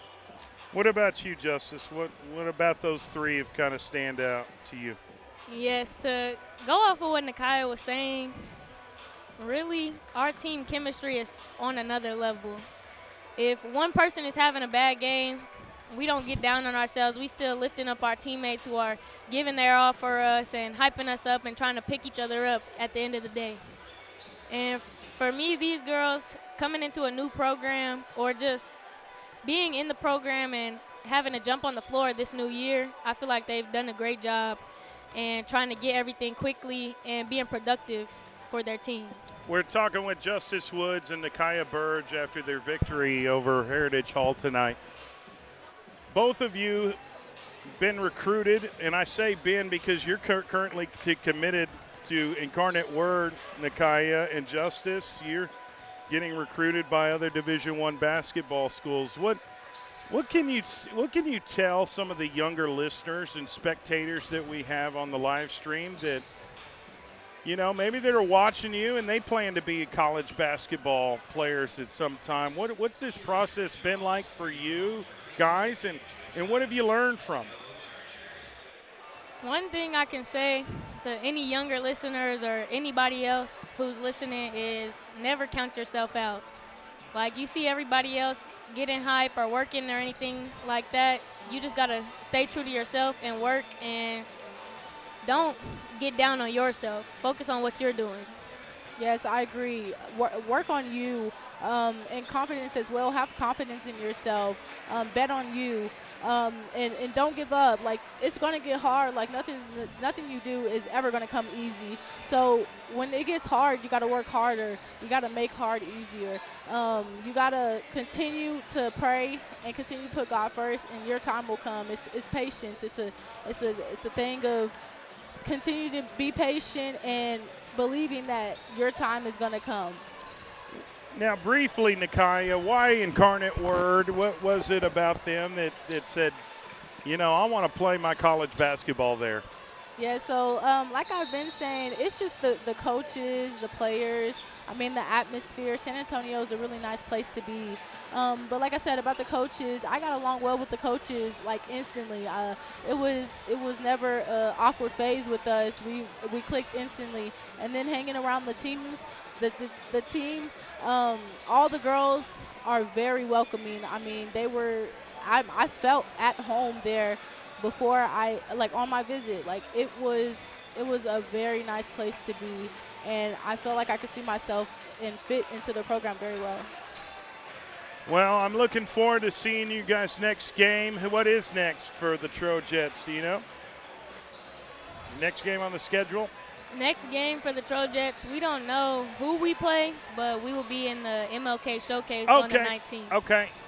I had that information. I have since forgotten it. So I'm getting old, ladies and gentlemen. But Justice Woods, Nakia Burge, just key members of this Douglas Trojet basketball team. You guys, I mean, let's be honest. You want a state championship, don't you? Yes. Yes. That's the goal. Yeah. I'm excited to watch you guys continue your journey. Thank you. Back in the state tournament. Thank you very much, and great job on the game today. By the way, Nakia, you're our super prep player of the game. Thank you so much. Yeah, absolutely. Thank Dylan Tribble. He's the one that named you. Thank you. All right, Justice Woods, Nakia Burge, thank you very much, ladies. Thank you. Good luck. All right, really good stuff there. We are 45 seconds away from the start of the second half. The Trojans are down 2, 32-30 to Heritage Hall. One of the top teams in Class 3A are undefeated, and they're trying to remain undefeated, but they've got to finish off this game here today, and it's not going to be easy. These Douglas Trojans do not give up, and they will not go down without a fight.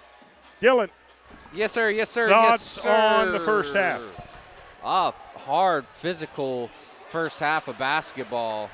And Heritage Hall, they have the lead because they were able to keep knocking down threes to keep it close. Multiple threes by Gillespie and Young have gave them this 2-point lead. And I'm really glad to see Mel Morris back on the court for Douglas. He's such a game changer for the Trojans team. Yeah, that's a travel. The referee just missed that. Here's Bradshaw, drives. Monty was in the whoa, jump ball. Is that the call or timeout? Jump ball in favor of Douglas. All right, King Hall is going to inbound it to Snell. Snell to Monty House on the right side, gives it to Pogba. Pogba spins, puts up the shot, no good. Trevor Snell with the rebound, gives it to King Hall, back to Snell. Snell goes to Morris. They like this matchup. He gets doubled, has to kick it to Monty. Monty needs help, King Hall is there.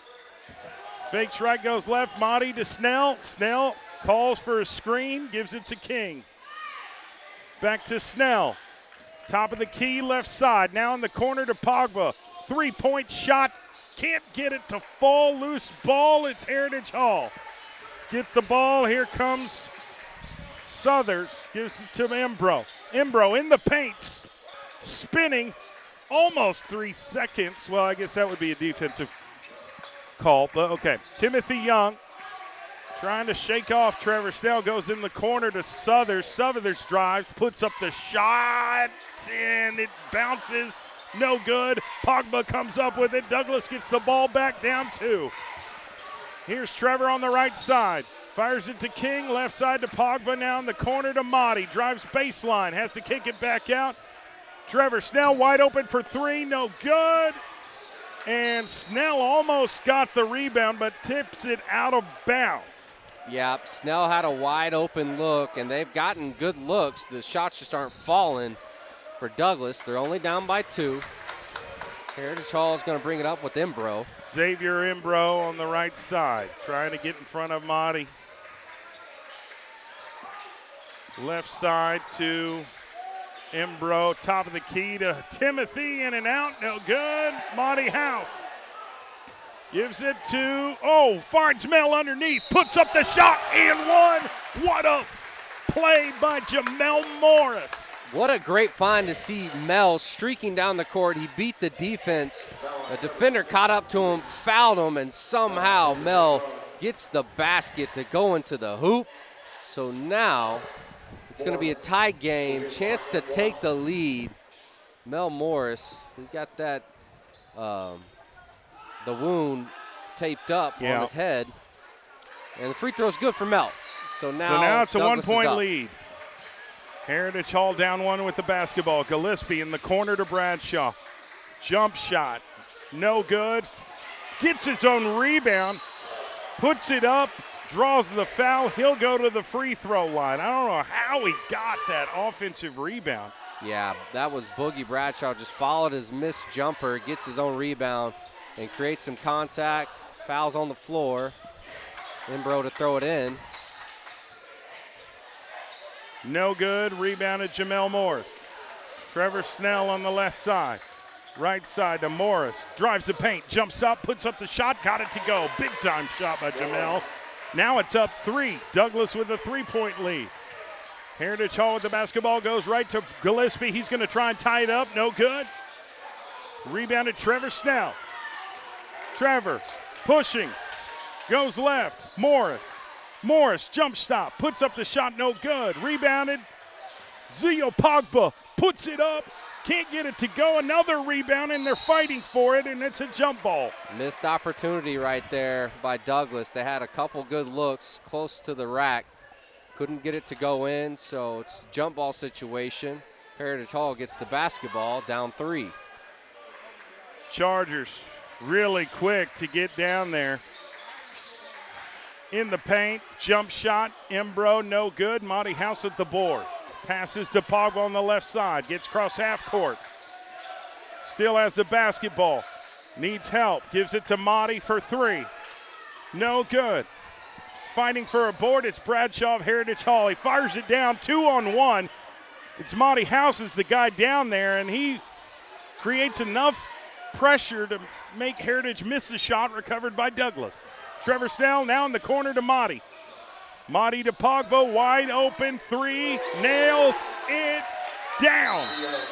Timeout. Pogba from the top of the key. We got a tray ball. It's 38-32. Douglas on top. Heritage Hall with the timeout, rightfully so. You started to feel the momentum really shift. 38-32, 6-point lead here by the Trojans. What's been the difference here in the second half? Well, it's all the loose balls and the hustle plays by Douglas. Heritage Hall, they're getting the same open looks. Shots aren't falling for them. If it wasn't for Boogie following his own shot and getting that one, they wouldn't have scored yet in the second half. Now Douglas on the other end, they're crashing the offensive glass. They're getting downhill. They're getting to the paint. They're getting those high percentage looks. Mel Morris with 2 huge back-to-back buckets. And then finally, Zio gets one to go down from the top of the key from three-point land.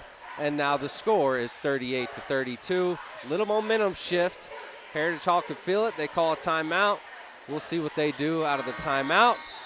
Douglas just got to keep the foot on the gas and keep making those extra effort plays, getting the loose balls, playing good defense, doing the Douglas things the Douglas way.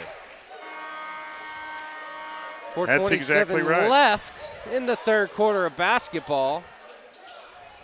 Heritage Hall will get it. They're going to throw it in to Embro. He'll bring it up the court. Zio's going to meet him full court. Full court press by Douglas. Just trying to create a turnover here. Embro just gets it across half court. He drives, and they call a blocking foul on Trevor Snell. Snell doesn't like it. He voices his opinion to the referee. Foul on the floor. So Embro's going to inbound it in front of his own bench to Young at the top of the key. Passes it to number 5. It's Denton Southers, can't hit. Monty House with the rebound. He gives it to Mel on the left side. Mel driving all the way to the rack, and he draws a foul. Or do they call a jump ball? I think they call a jump ball. Tim Young's pointing it's Heritage Hall basketball. The referees disagree. They give it to Trevor Snell. Trojan basketball underneath their own goal. Snell trying to find a teammate open. He finds Motti at the wing. Motti sizes up the defender, drives to the left, power dribble through 2 defenders, gets it to go. What a big time bucket by Monty House. Getting to the rack at will. Embro on the other end, and one opportunity for Xavier Embro, finishing with his offhand. So he's got an and one play here. The junior guard, 6'1" for Heritage Hall. 34-40 is the score. Douglas is on top. Embro's got 1 free throw incoming. Yeah, still a 6-point game. To me, is a 6-point game. It's a 2-possession game here. Yeah. I know it's 6 points, but 3 here, get a stop, 3 there, you got a tie ball game. So you can't, you can't relax. Now it's 5-point game. Here come the Trojans. Trevor Snell dribbling it up the court. Gives it to Kingston Hall on the left wing. Gives Zamati, drives the baseline again. Back out to Kingston Hall from the left wing. No good. Trevor Snell gets the offensive board. Gives it to Jamel on the block. Mel can't hit. No foul call. Embro with the rebound. Left side to Timothy Young, great ball distribution. Southers has to kick it out to Embro. He drives, attacks the rim, can't get it to go. Fighting for a board, it's Heritage Hall. They're going to call a foul on Trevor Snell, more kind of like an over the back. Yeah, Denton Southers had position to get that offensive rebound, and he's able to draw the foul, trying to keep chipping away at this Douglas Trojans lead. 5-point game. Southers at the charity stripe. First free throw. It's short. No good. Got some substitutions. Trevor Snell's going to come out, get a rest. Xavion Bates, he is seeing his first playing time of the game. Really good backup point guard for the Trojans. Southers' second free throw. It's good. King Hall to Xavion Bates. Xavion Bates has some fresh legs here, and you're going to have to work to keep up with this guy. And that's why they called the foul on Denton Southers. Yep, it's the right call. There's contact there. Because he's going to make you, Xavion's going to make you work here. They go right to Motti. Motti attacks, jump shot. No good. King Hall trying to fight for the rebound. It goes out of bounds. Somehow Zio Pogba gets it, goes back up, draws the foul. Now he's going to the line. Yeah, there was loose change all over the floor. Zio's the guy that comes up with it and smartly goes up because he sees the defenders right on him, draws the contact. 2 shots for Zio. 40-36. Zio puts it up and gets that teardrop to go. 41-36, 2:55 in the third. A lot of basketball to be played. A lot of basketball.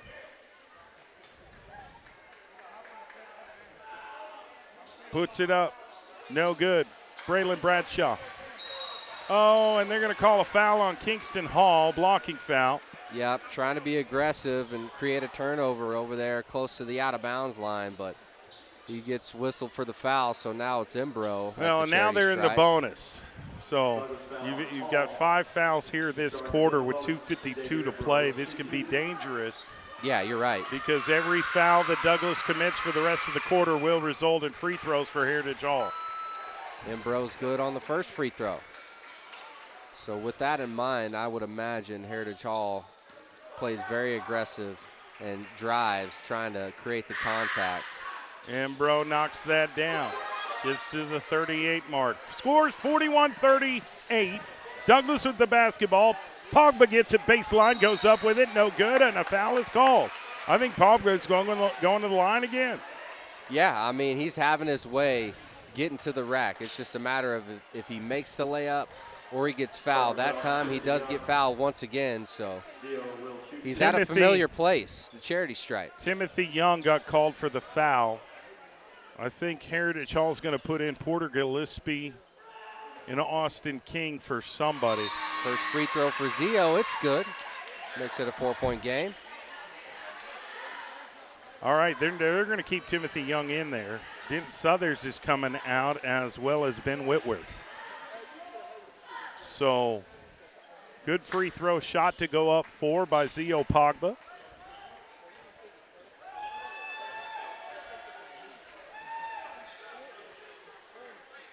Misses the second free throw, rebounded Heritage Hall. Xavier Imbro trying to get past Xavion Bates, goes to Gillespie, back to Young. Young calling out for a screen. A little bit of a zone defense here by Douglas. Trying to keep this lead, trying to get a stop here. Young goes left to Imbro on the wing.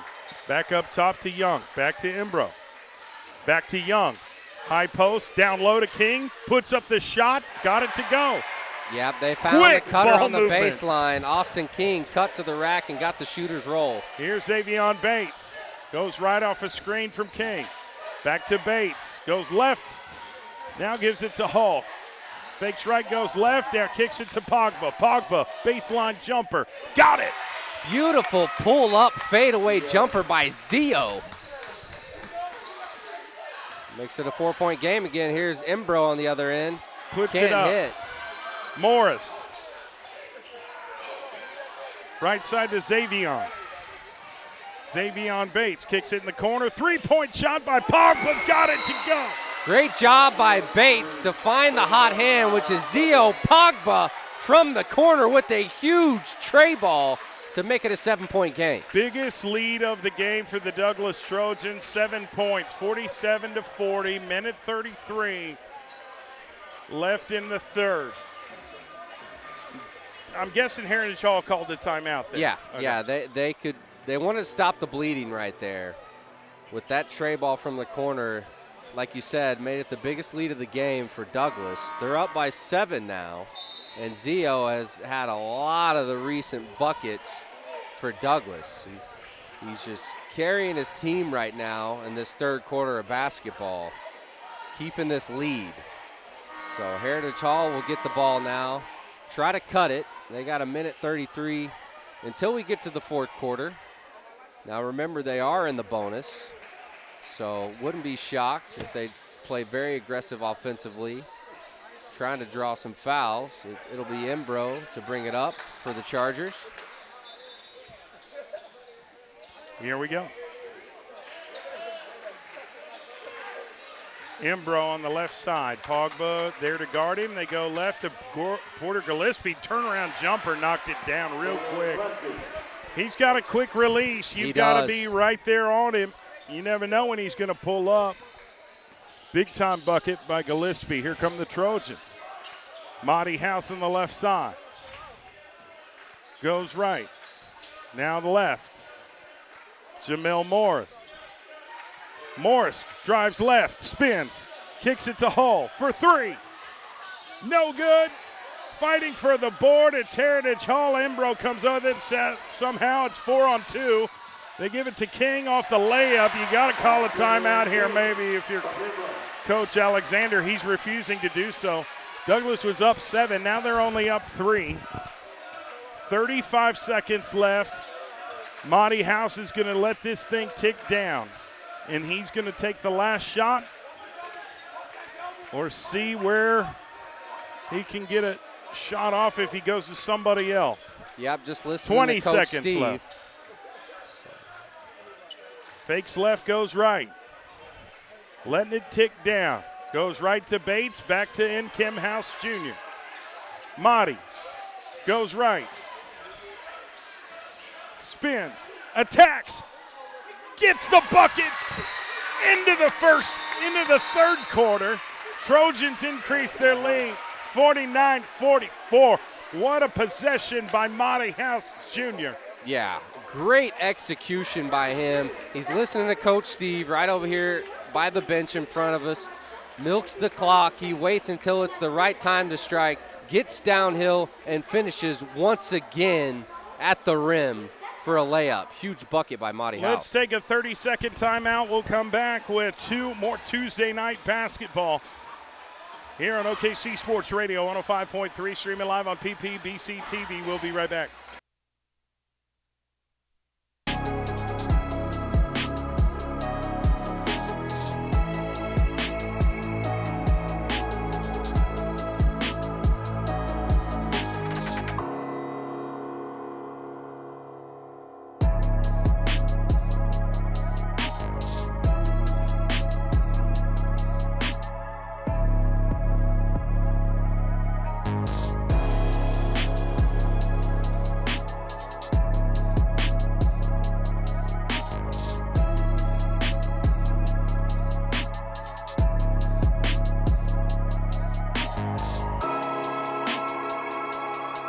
All right, we are back here. Fourth quarter action about to be underway.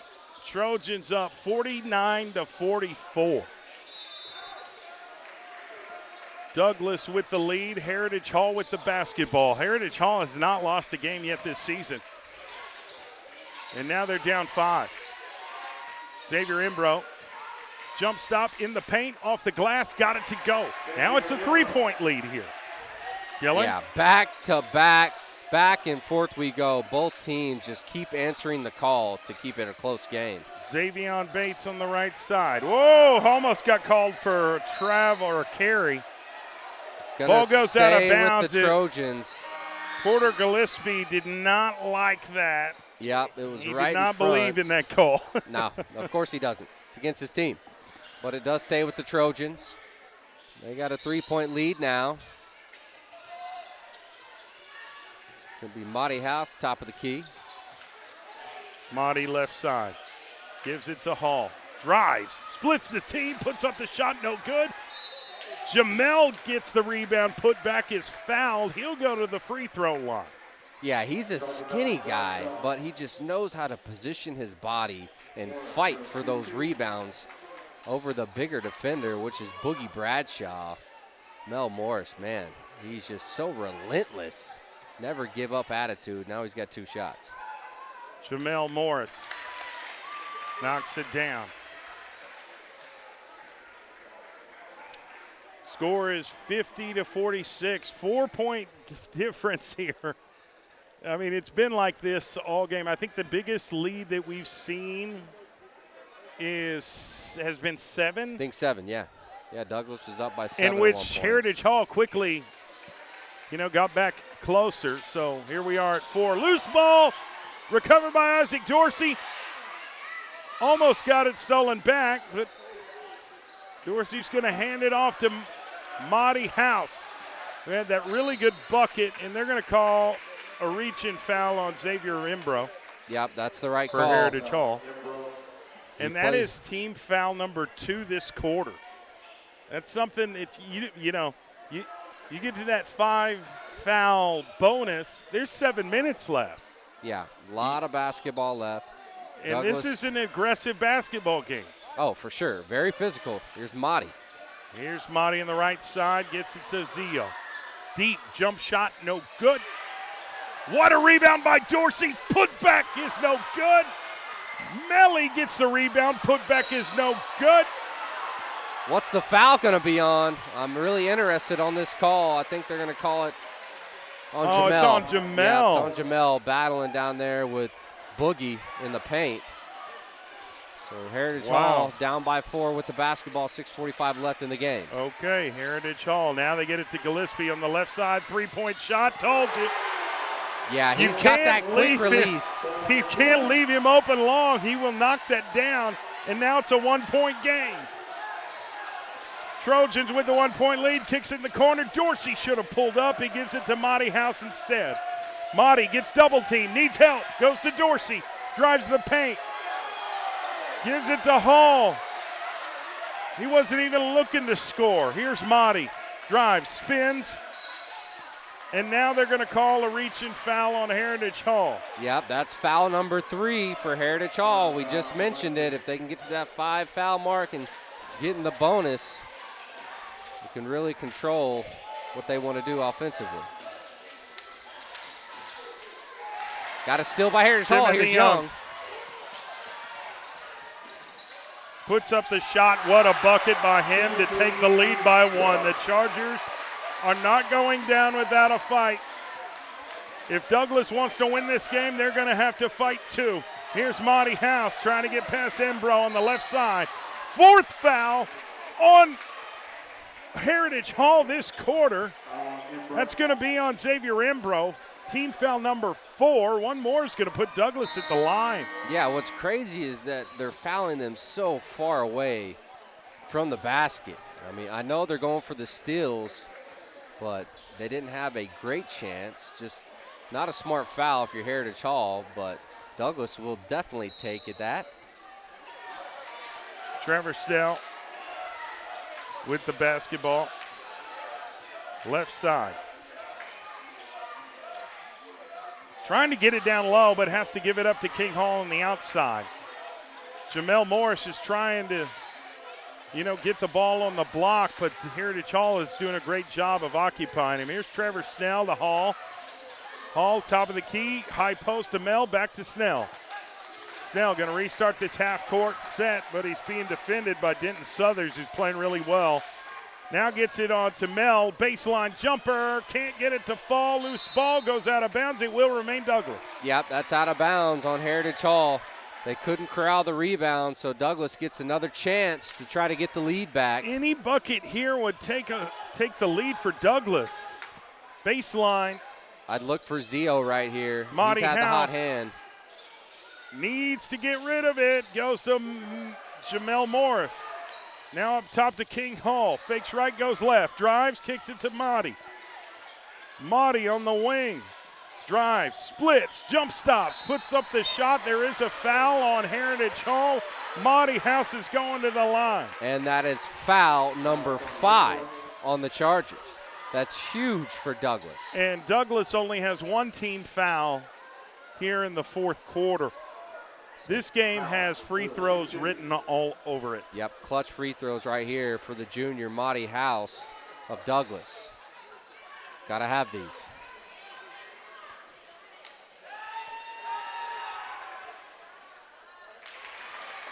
First free throw's good for Monty. Ties it up at 51 all. 4:57 left in the ball game.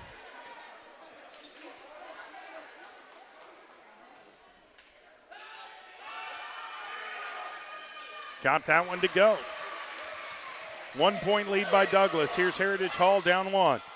Trying to fight through the full court press, and they throw it. Gets knocked out of bounds by Jamel Morris.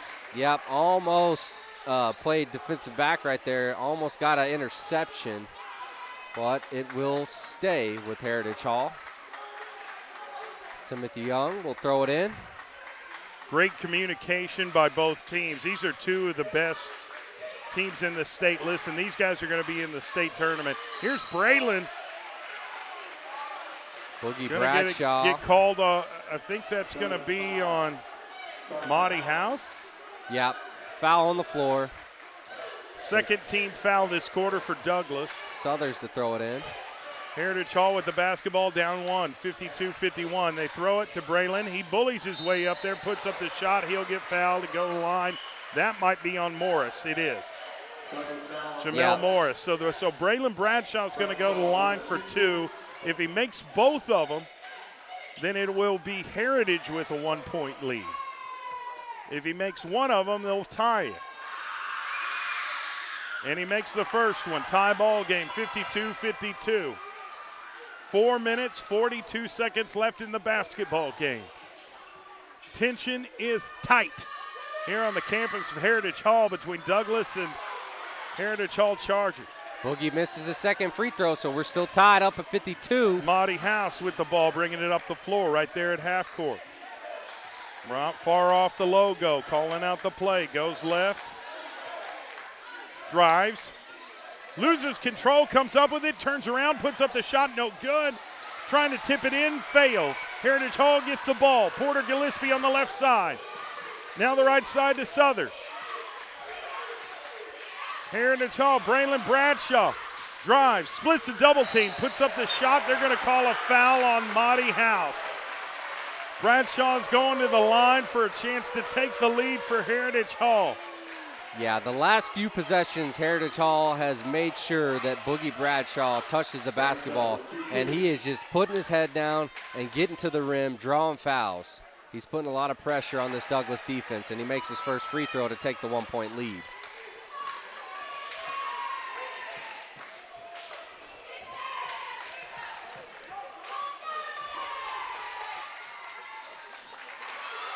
And he's good on the second. Trojans down two, 54-52, 4 minutes left. Trevor Snell, right side. Monty to Pogba for three. Got it! Bang! CO from the corner to take the lead back. They were down by two, hit the three, now they're up one. Heritage Hall with the basketball. Really close to that backcourt. Oh, man, that was super really close. Here's Southers in the corner for their three. Got it! What a shot by number 15, Ben Whitworth. I think that may be his first made shot of the game. Here's Pogba for three. No good, rebounded Gillespie. Heritage Hall, 2-on-1. Bad pass, goes out of bounds. It'll be Douglas basketball. Wow. Boogie Bradshaw tried to force the issue and get Whitworth that was streaking down the court in front of him, but he overthrew him a little bit. So now the ball goes right back to Douglas. Heritage Hall on top by two. Trevor Snell, left side, calls a timeout. Coach Steve says, I need to talk with my team. Chargers got a 2 point lead, 57-55 here, Dylan. What are your thoughts? Well, this is exactly what we thought was going to happen in this game. We thought it was going to come down to the wire. It's coming down to the wire. Both teams are making big-time shots. It's been back and forth. We've had tons of lead changes in the second half of basketball. Heritage Hall is up by 2, but there's still 3:07 left in the game. Douglas has to make sure and execute at a high level on offense every possession that they have left. You got to play smart basketball right here. Run your sets, get your good open looks. I like Madi or Jamel or Zio with the basketball, either creating their own shot or creating an open look for one of their teammates. It's the 3 best options offensively for Douglas. This is a tight ball game. 3 minutes and 7 seconds left in this game. So many different things can happen here. You've got to be smart with your foul selections if that's even a thing. You want to apply pressure, but you don't want to put, get called for a foul. Here's Douglas with the basketball, down 2. Madi, top of the key, goes right to Pogba. Pogba hit a big 3 earlier right in that same spot. He goes back up top to Madi. Madi drives, jumps, turns, spins, goes to Pogba. Pogba, and a charge is called on Southers. Denton Southers gets the charge. That's tough. Makes a play for his team. Wow. And that is foul number 5. So both teams are in the bonus now. And Heritage Hall gets the ball back because of it. And they've got a 2-point lead, so they're not in any hurry right now. Timothy Young goes right to Embro. Embro right to Southers. Southers. And that is a charge. That's Zio. He got his get back. He takes the charge to give the ball right back to Douglas. Offensive foul by Southers. Down by 2. Here we go. Douglas needs a bucket. Needs a bucket. Needs a 2 to tie, a 3 to take the lead, 2.5 left in the game. Monty House. Right there in front of Xavier Embro. Goes right off a screen from King Hall to Trevor Snell. Loose ball. Don't know who it's on. I think the foul's on Heritage Hall. It was Southers that was there. He fell on the court. Oh, man. They're calling an offensive foul on Madi. Holy cow. And that's going to put, how is that not in the bonus? Okay. Embro, right side, drives, jump stops, goes left. Young with the basketball. 2 minutes, 5 seconds left in the game. Zio Pogba's all over him. Oh, tipped out of bounds by Jamel Morris. Good defensive play by Jamel. Yep, way to get into that passing lane, Jamel Morris. He does a lot of things that don't show up on the stat sheet. Young inbounds it to Southers, hands it off to Bro. What a block by that was Madi that got us to prevent the bucket from happening. It goes out of bounds. Heritage Hall will keep the basketball and a 2-point lead with 1:56, but that prevented the easy bucket by the Chargers. It sure did. Great play by Madi. Way to get a hand on the basketball without fouling. Still 2-point lead for Heritage Hall. They're trying to dry up some wet spots on the court. Taking their time, too. All right. Never seen anything quite like that. Nonetheless, it's time to get the game back underway. Inbounds it. Loose ball. Recovered by Douglas. King Hall comes up with it. Passes to Monty House. They're down by 2. Monty spins. Kicks it in the corner. Snell for 3. No good. Loose ball. Monty gets it. Left hand. No good. Puts it up. No good. Morris finally gets the putback to tie the game. Jamel Morris, the best offensive rebounder in the state of Oklahoma, and I stand by that. But it's still a tied. It's tied now, 57-57, 125. Heritage Hall with the bucket. And there is a blocking foul on Zio. He didn't get his feet set. And so that's going to result in free throws. Oh, man. Tough call right there at this point in the game. For Denton Southers. Wow. He's going to go to the line for 2.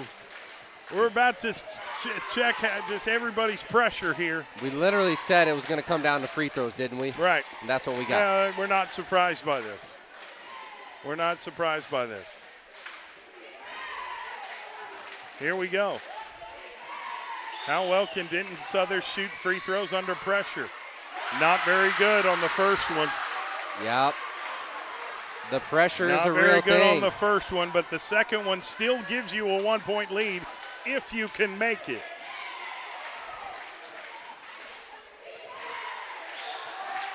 Puts up the shot. Got it to go. Douglas with the basketball, down 1, 58-57. Monty House on the right side. Timeout by Coach Stephen Alexander with 1:15 left. We're not going anywhere. No, we are not. What a doozy of a game it's been here at Heritage Hall between the Chargers and the Trojans from Douglas. 1-point game. Douglas has the basketball. They have to do whatever they can do to get the best look possible on this offensive possession. You're listening to OKC Sports High School Basketball, sponsored by SSM Health, First Security Bank, Love Student of the Month, Oklahoma City Community College, and Super Prep. Here streaming live on PPBC TV, broadcasting live on OKC Sports Radio 105.3. Our score right now, Heritage Hall 58, Douglas 57. There is 1:15 left in the game. And Douglas has the basketball. So a bucket here would give them a lead. They could also get fouled and put at the free throw line. And a lot can happen here in the 1:15. But one thing I think you got to concentrate on, you cannot have careless turnover here at this point. You can't. You got to take care of the basketball. Ball security is so important right here. You have to execute at the highest level this deep into the game, and you're down by a point. They would love to take the lead right here if you're Douglas. Here we go on the right side. Monty House goes to King Hall. Back to Monty. 1:05 left. Monty. Jukin penetrates in the paint. Gives it to Pogba, easy bucket. Douglas takes a 1-point lead. Zio with the backdoor cut and the 2 points. Here's Heritage Hall. They haven't lost a game all season long. They're 10-0. 45 seconds left. They're down 1 point. Gets it to Bradshaw, puts up the shot, and there is a foul called. And it's going to put Bradshaw at the line for 2. Yeah, it seems like every time they get the ball to Bradshaw in the painted area, the referees blow the whistle. So now he's got a chance to tie it and possibly take the lead. Boogie Bradshaw at the stripe. Let's see how Boogie Bradshaw will shoot the ball under pressure. Pretty good. He tied it up. Score is 59-59. 42.3 seconds left.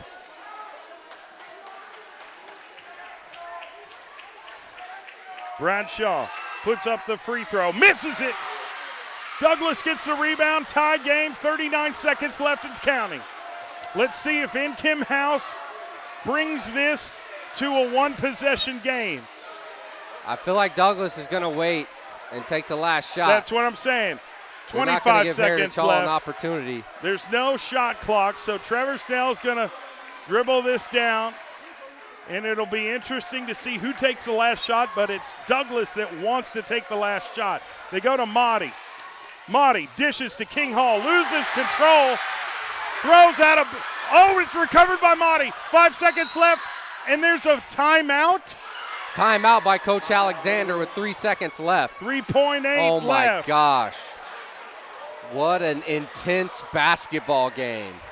Coach Alexander wanted a foul. Yeah, Kingston Hall. When Kingston Hall had the ball down there. He lost it on the block. Heritage Hall, they get it, but they just throw it down the court, not realizing how much time is left. And then Monty House was there to get it back. He corrals it. Coach Steve is like, let me take a timeout. Let me draw something up. So Monty brings the ball up, and they call a timeout, but Coach Alexander wanted to foul so they could put it at the free throw line. But here we are, 3.8 seconds left in the game. What a fun game. These are moments that you got to cherish if you're an athlete. Is going to have to get a shot off with 3.8, which is very, very, very doable. And it'll be interesting to see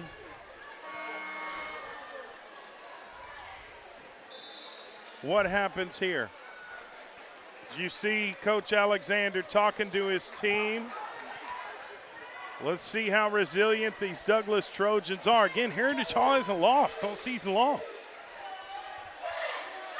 If Douglas makes a bucket here, they'll win the game. And now Heritage Hall's going to take a timeout, and that's the smart move there. Tie ball game, 59-59. Big shout out to our sponsors, SSM Health, First Security Bank, Love Student of the Month, Oklahoma City Community College, and Super Prep. Wow. I wish Miles Perry was here for this one. Yeah, our handy sideline or courtside reporter, Miles Perry, he's a Heritage Hall alum. He is watching online, I can promise you that. He knows what's going on. But he's a student at OU, so he couldn't make it here tonight. He's missing out on a good one. Who do you go to if you're Coach Alexander? Who do you want to take the last shot? I would either go with Madi or Zio for the last shot opportunity. I want to throw Trevor Snell in there, too. I just have the utmost confidence in him. And now Trevor Snell is going to inbound. He's somebody that is going to get the ball into the right hands. Here we go. See what happens. Tie ball game, 3.8 seconds left. Inbounds to Pogba. Pogba drives, puts up the shot, gets it blocked. It's overtime. Wow. Referee is not going to call a foul in that situation. No, rightfully so. All right, we're going to take a timeout. We'll come back. 30 seconds. Overtime coming up next on OKC Sports Radio 105.3 and streaming live on PPBC TV. Sponsored by SSM Health, First Security Bank, Love Student of the Month, Oklahoma City Community College, and Super Prep. We'll be back. Hey sports fans, get ready to step into the world of championships with Super Prep Live, hosted by Miles Perry, only on OKC Sports Radio 105.3 FM. Dive deep into the lives of high school and college athletes with exclusive interviews and insight that reveals what makes them great. Follow Super Prep across all social networks to never miss a moment. It's Super Prep Live with Miles Perry. Tune in, get inspired, and stay connected. Visit OKCSportsRadio.com.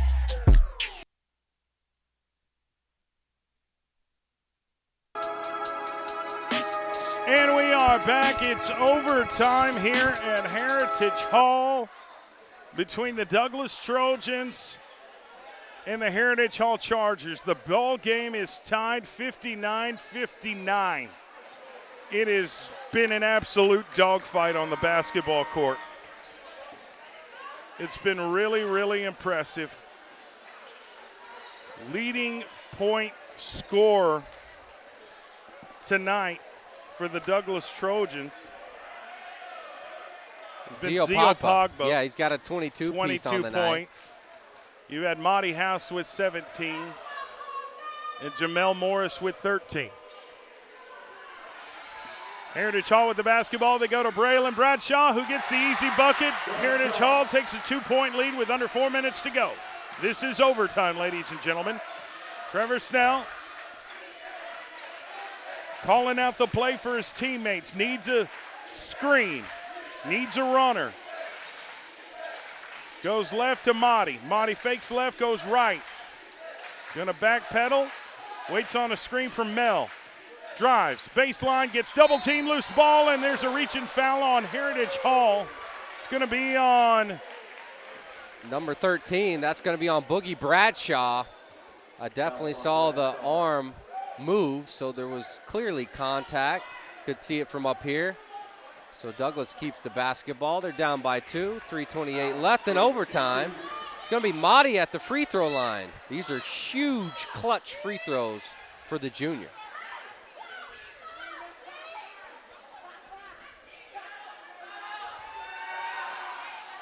Woo, Mahdi House, ice water in his veins right now. Knocks that down. I'm over here holding my breath. Gets the first one to go. That's He's got right. one more chance to tie it up. Here we go. The gym gets so quiet. It gets really loud, and then it goes really quiet. There it is. Knocks it down. Tie ball game, 61-61. 3 minutes, 28 seconds left. Heritage Hall fighting through the press. Timothy Young, left side to Bradshaw. Bradshaw gets double team. He has to go right, far side of the court to Imbro. Imbro drives in the paint, stops, fadeaway jumper, no good. Bradshaw with the board. Put back, no good. Rebound, Kingston Hall. Douglas has a chance. It's tie ball game. Trevor Snell. Great defense by Douglas, not fouling Bradshaw that time. Here's Mahdi on the drive. He's working. Sideline, no good. Put back is no good. Morris again, put back, no good. Are they going to call a foul? Yeah, it's going to be a foul on Bradshaw. And that was Mel once again battling on the paint. He had 2 chances at putbacks. Got fouled on the second one, so now he's at the stripe. This is an opportunity for Douglas to take the lead. 2:53 left in OT. Knocks down the shot to take a 1-point lead. Clutch free throw shooting by Jamel Morris. 2 minutes, 53 seconds left in this game. Morris misses the second free throw. Heritage Hall with the basketball, down 1. Working through this press, throw left side, tipped by Pogba, recovered by King Hall. Monty House comes up with it, they go left side to Trevor Snell. They've got possession with a 1-point lead, 2.5 left in the game. In overtime here at Heritage Hall, Douglas Trojans ranked number 1 in Class 4A. With the basketball, Morris What a with the great bucket. pass. Mahdi on the drive and the cutter, Jamil Morris. 3-point lead for Douglas. Heritage Hall with the basketball. Gets knocked out of bounds. They're going to call a foul on Jamel Morris. That's his 4th foul of the game. One more and he's done. We've got 4 Douglas players with 4 fouls. It's Zio Pogba, Mahdi House, and now Jamel Morris. Imbro is going to be at the free throw line. He's got 2 shots. See if he can get his first to go. No He good. cannot. No good. The pressure, it's a real thing in a game, in overtime. It's been tight the entire night. These are the clutch moments that you're remembered by. Imbro misses a second one, recovered by Jamel Morris. So Douglas gets the ball back up 3 here in overtime, 64-61.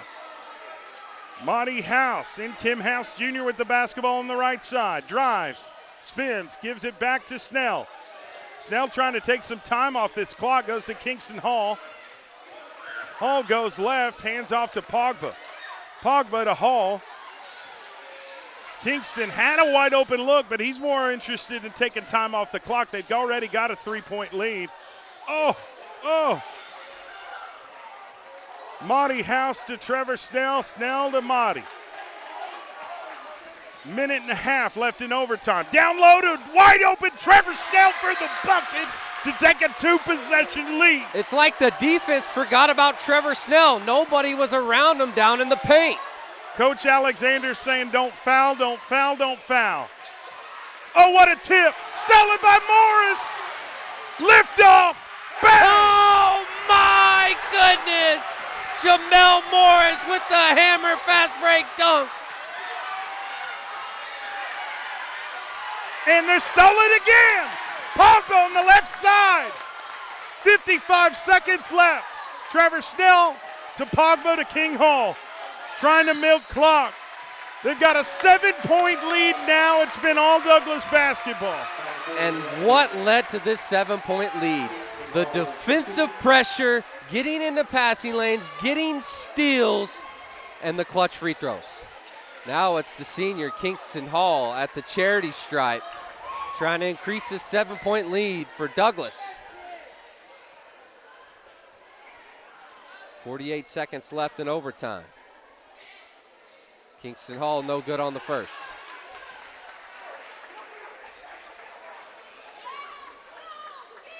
One more for Kingston Hall. Takes a deep breath. Here we go. Routine. Puts up the shot, misses it. Heritage Hall gets the ball, down 7, puts up a three-pointer, got it to go. Oh my goodness. Porter Gillespie, who's been lightning hot from three-point range tonight, cuts it to 4 with 39.9 seconds left. Heritage Hall fighting tooth and nail. I respect their work ethic right now of still trying to stay in this game after those several sequences that we've seen. Yeah, they just won't go away. Porter Gillespie, he's been lights out all night long from three-point land, and he hits a huge shot for Heritage Hall to try to stay alive. They're still down by 4, but there's what feels like a lot of time left. 39.9 seconds left in overtime. Douglas will have the ball, but they got to take care of the ball. They can try to run the clock out. They can try to force Heritage Hall to foul, which I assume that's what they will do unless they get a wide open look. We'll see what Coach Steve is drawing up over there on the bench for his Trojans.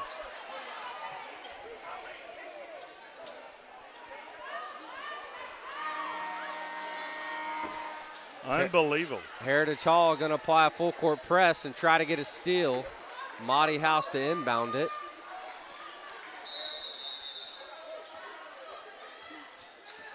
Here's Jamel. Inbounds trying to fight through the press. Monty to Jamel. Down low to Pogba. Misses the dunk. Heritage Hall comes up with it, down 4. Here's Gillespie wide open for 3. Misses that. Rebounded Snell. Snell gets fouled. He'll go to the free throw line for 2. This game keeps getting crazier and crazier, it feels like. On the other end, you think Zio has a layup for 2, but it rims in and out. And then on the other end, they get their sniper shooter, Gillespie, in the corner for a good open look, and he misses. Trevor Snell comes up with the rebound and is fouled. So he'll have 2 shots at the charity stripe. We'll see if he can increase the Trojans' lead. Can't hit on the first. Douglas has missed 3 free throws in a row. Yep, Kingston Hall missed 2. Trevor Snell just missed 1. He still has another one. Got to lock in right here. Got it. All right. Now let's play defense. 18 seconds left with a 5-point lead. I'm sorry, 6-point lead. Nope, 5-point lead. My math sucks. Porter Gillespie puts up a 3. No good. Rebounded Douglas. They're going to let this one dribble out, and they're going to foul. Pogba is going to go to the line for 2. They hesitated. Heritage Hall, Zio gets the rebound, and Heritage Hall kind of just stood there. They let multiple seconds run off the clock. So now it's Zio Pogba, leading scorer for the Trojans, at the free throw line.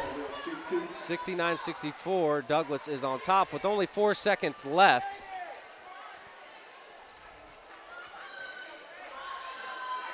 Puts up the shot, can't get it to go. Yeah, they are something you got to learn from here. A little bit from the charity stripe gotta in learn. This overtime. That's something that they'll work on. I can promise you that will get addressed. Coach Alexander's like, come on, guys.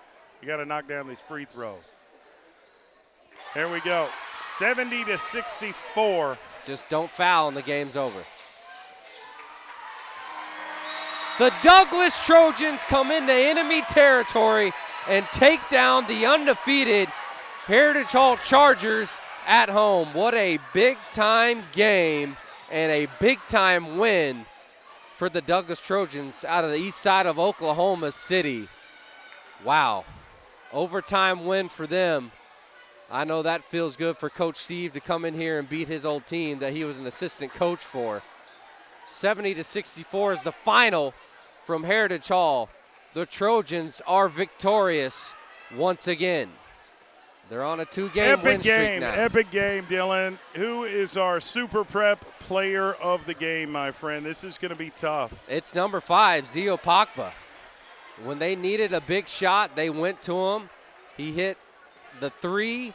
He had multiple huge layups that were highly contested, hit the free throws, and he was relentless on the glass and on defense. Victory number 11 for the Douglas Trojans. We will keep you up to date on when their next broadcast will be. Tune into my radio show tomorrow morning, OKC Sports Radio 105.3. I will play back some interviews that I have or will do here shortly with this Douglas basketball team as they have fought tooth and nail. Overtime victory to give Heritage Hall their first loss of the season. It's been incredible. Thank you so much to everybody that's tuned in and watched the live stream. Listen to the live broadcast here on OKC Sports Radio 105.3. I want to thank our tremendous sponsors who got their money worth tonight. I can promise you that. SSM Health, First Security Bank, Love's Student of the Month, Oklahoma City Community College, and Super Prep. Thank you very much. Have a great rest of your Tuesday night. This broadcast is the exclusive property of Perry Publishing and Broadcasting Company. Any rebroadcast, retransmission, reproduction, or any other use of the accounts, descriptions, or audiovisual elements of this broadcast without the express written consent of Perry Publishing and Broadcasting Company is strictly prohibited. All rights reserved.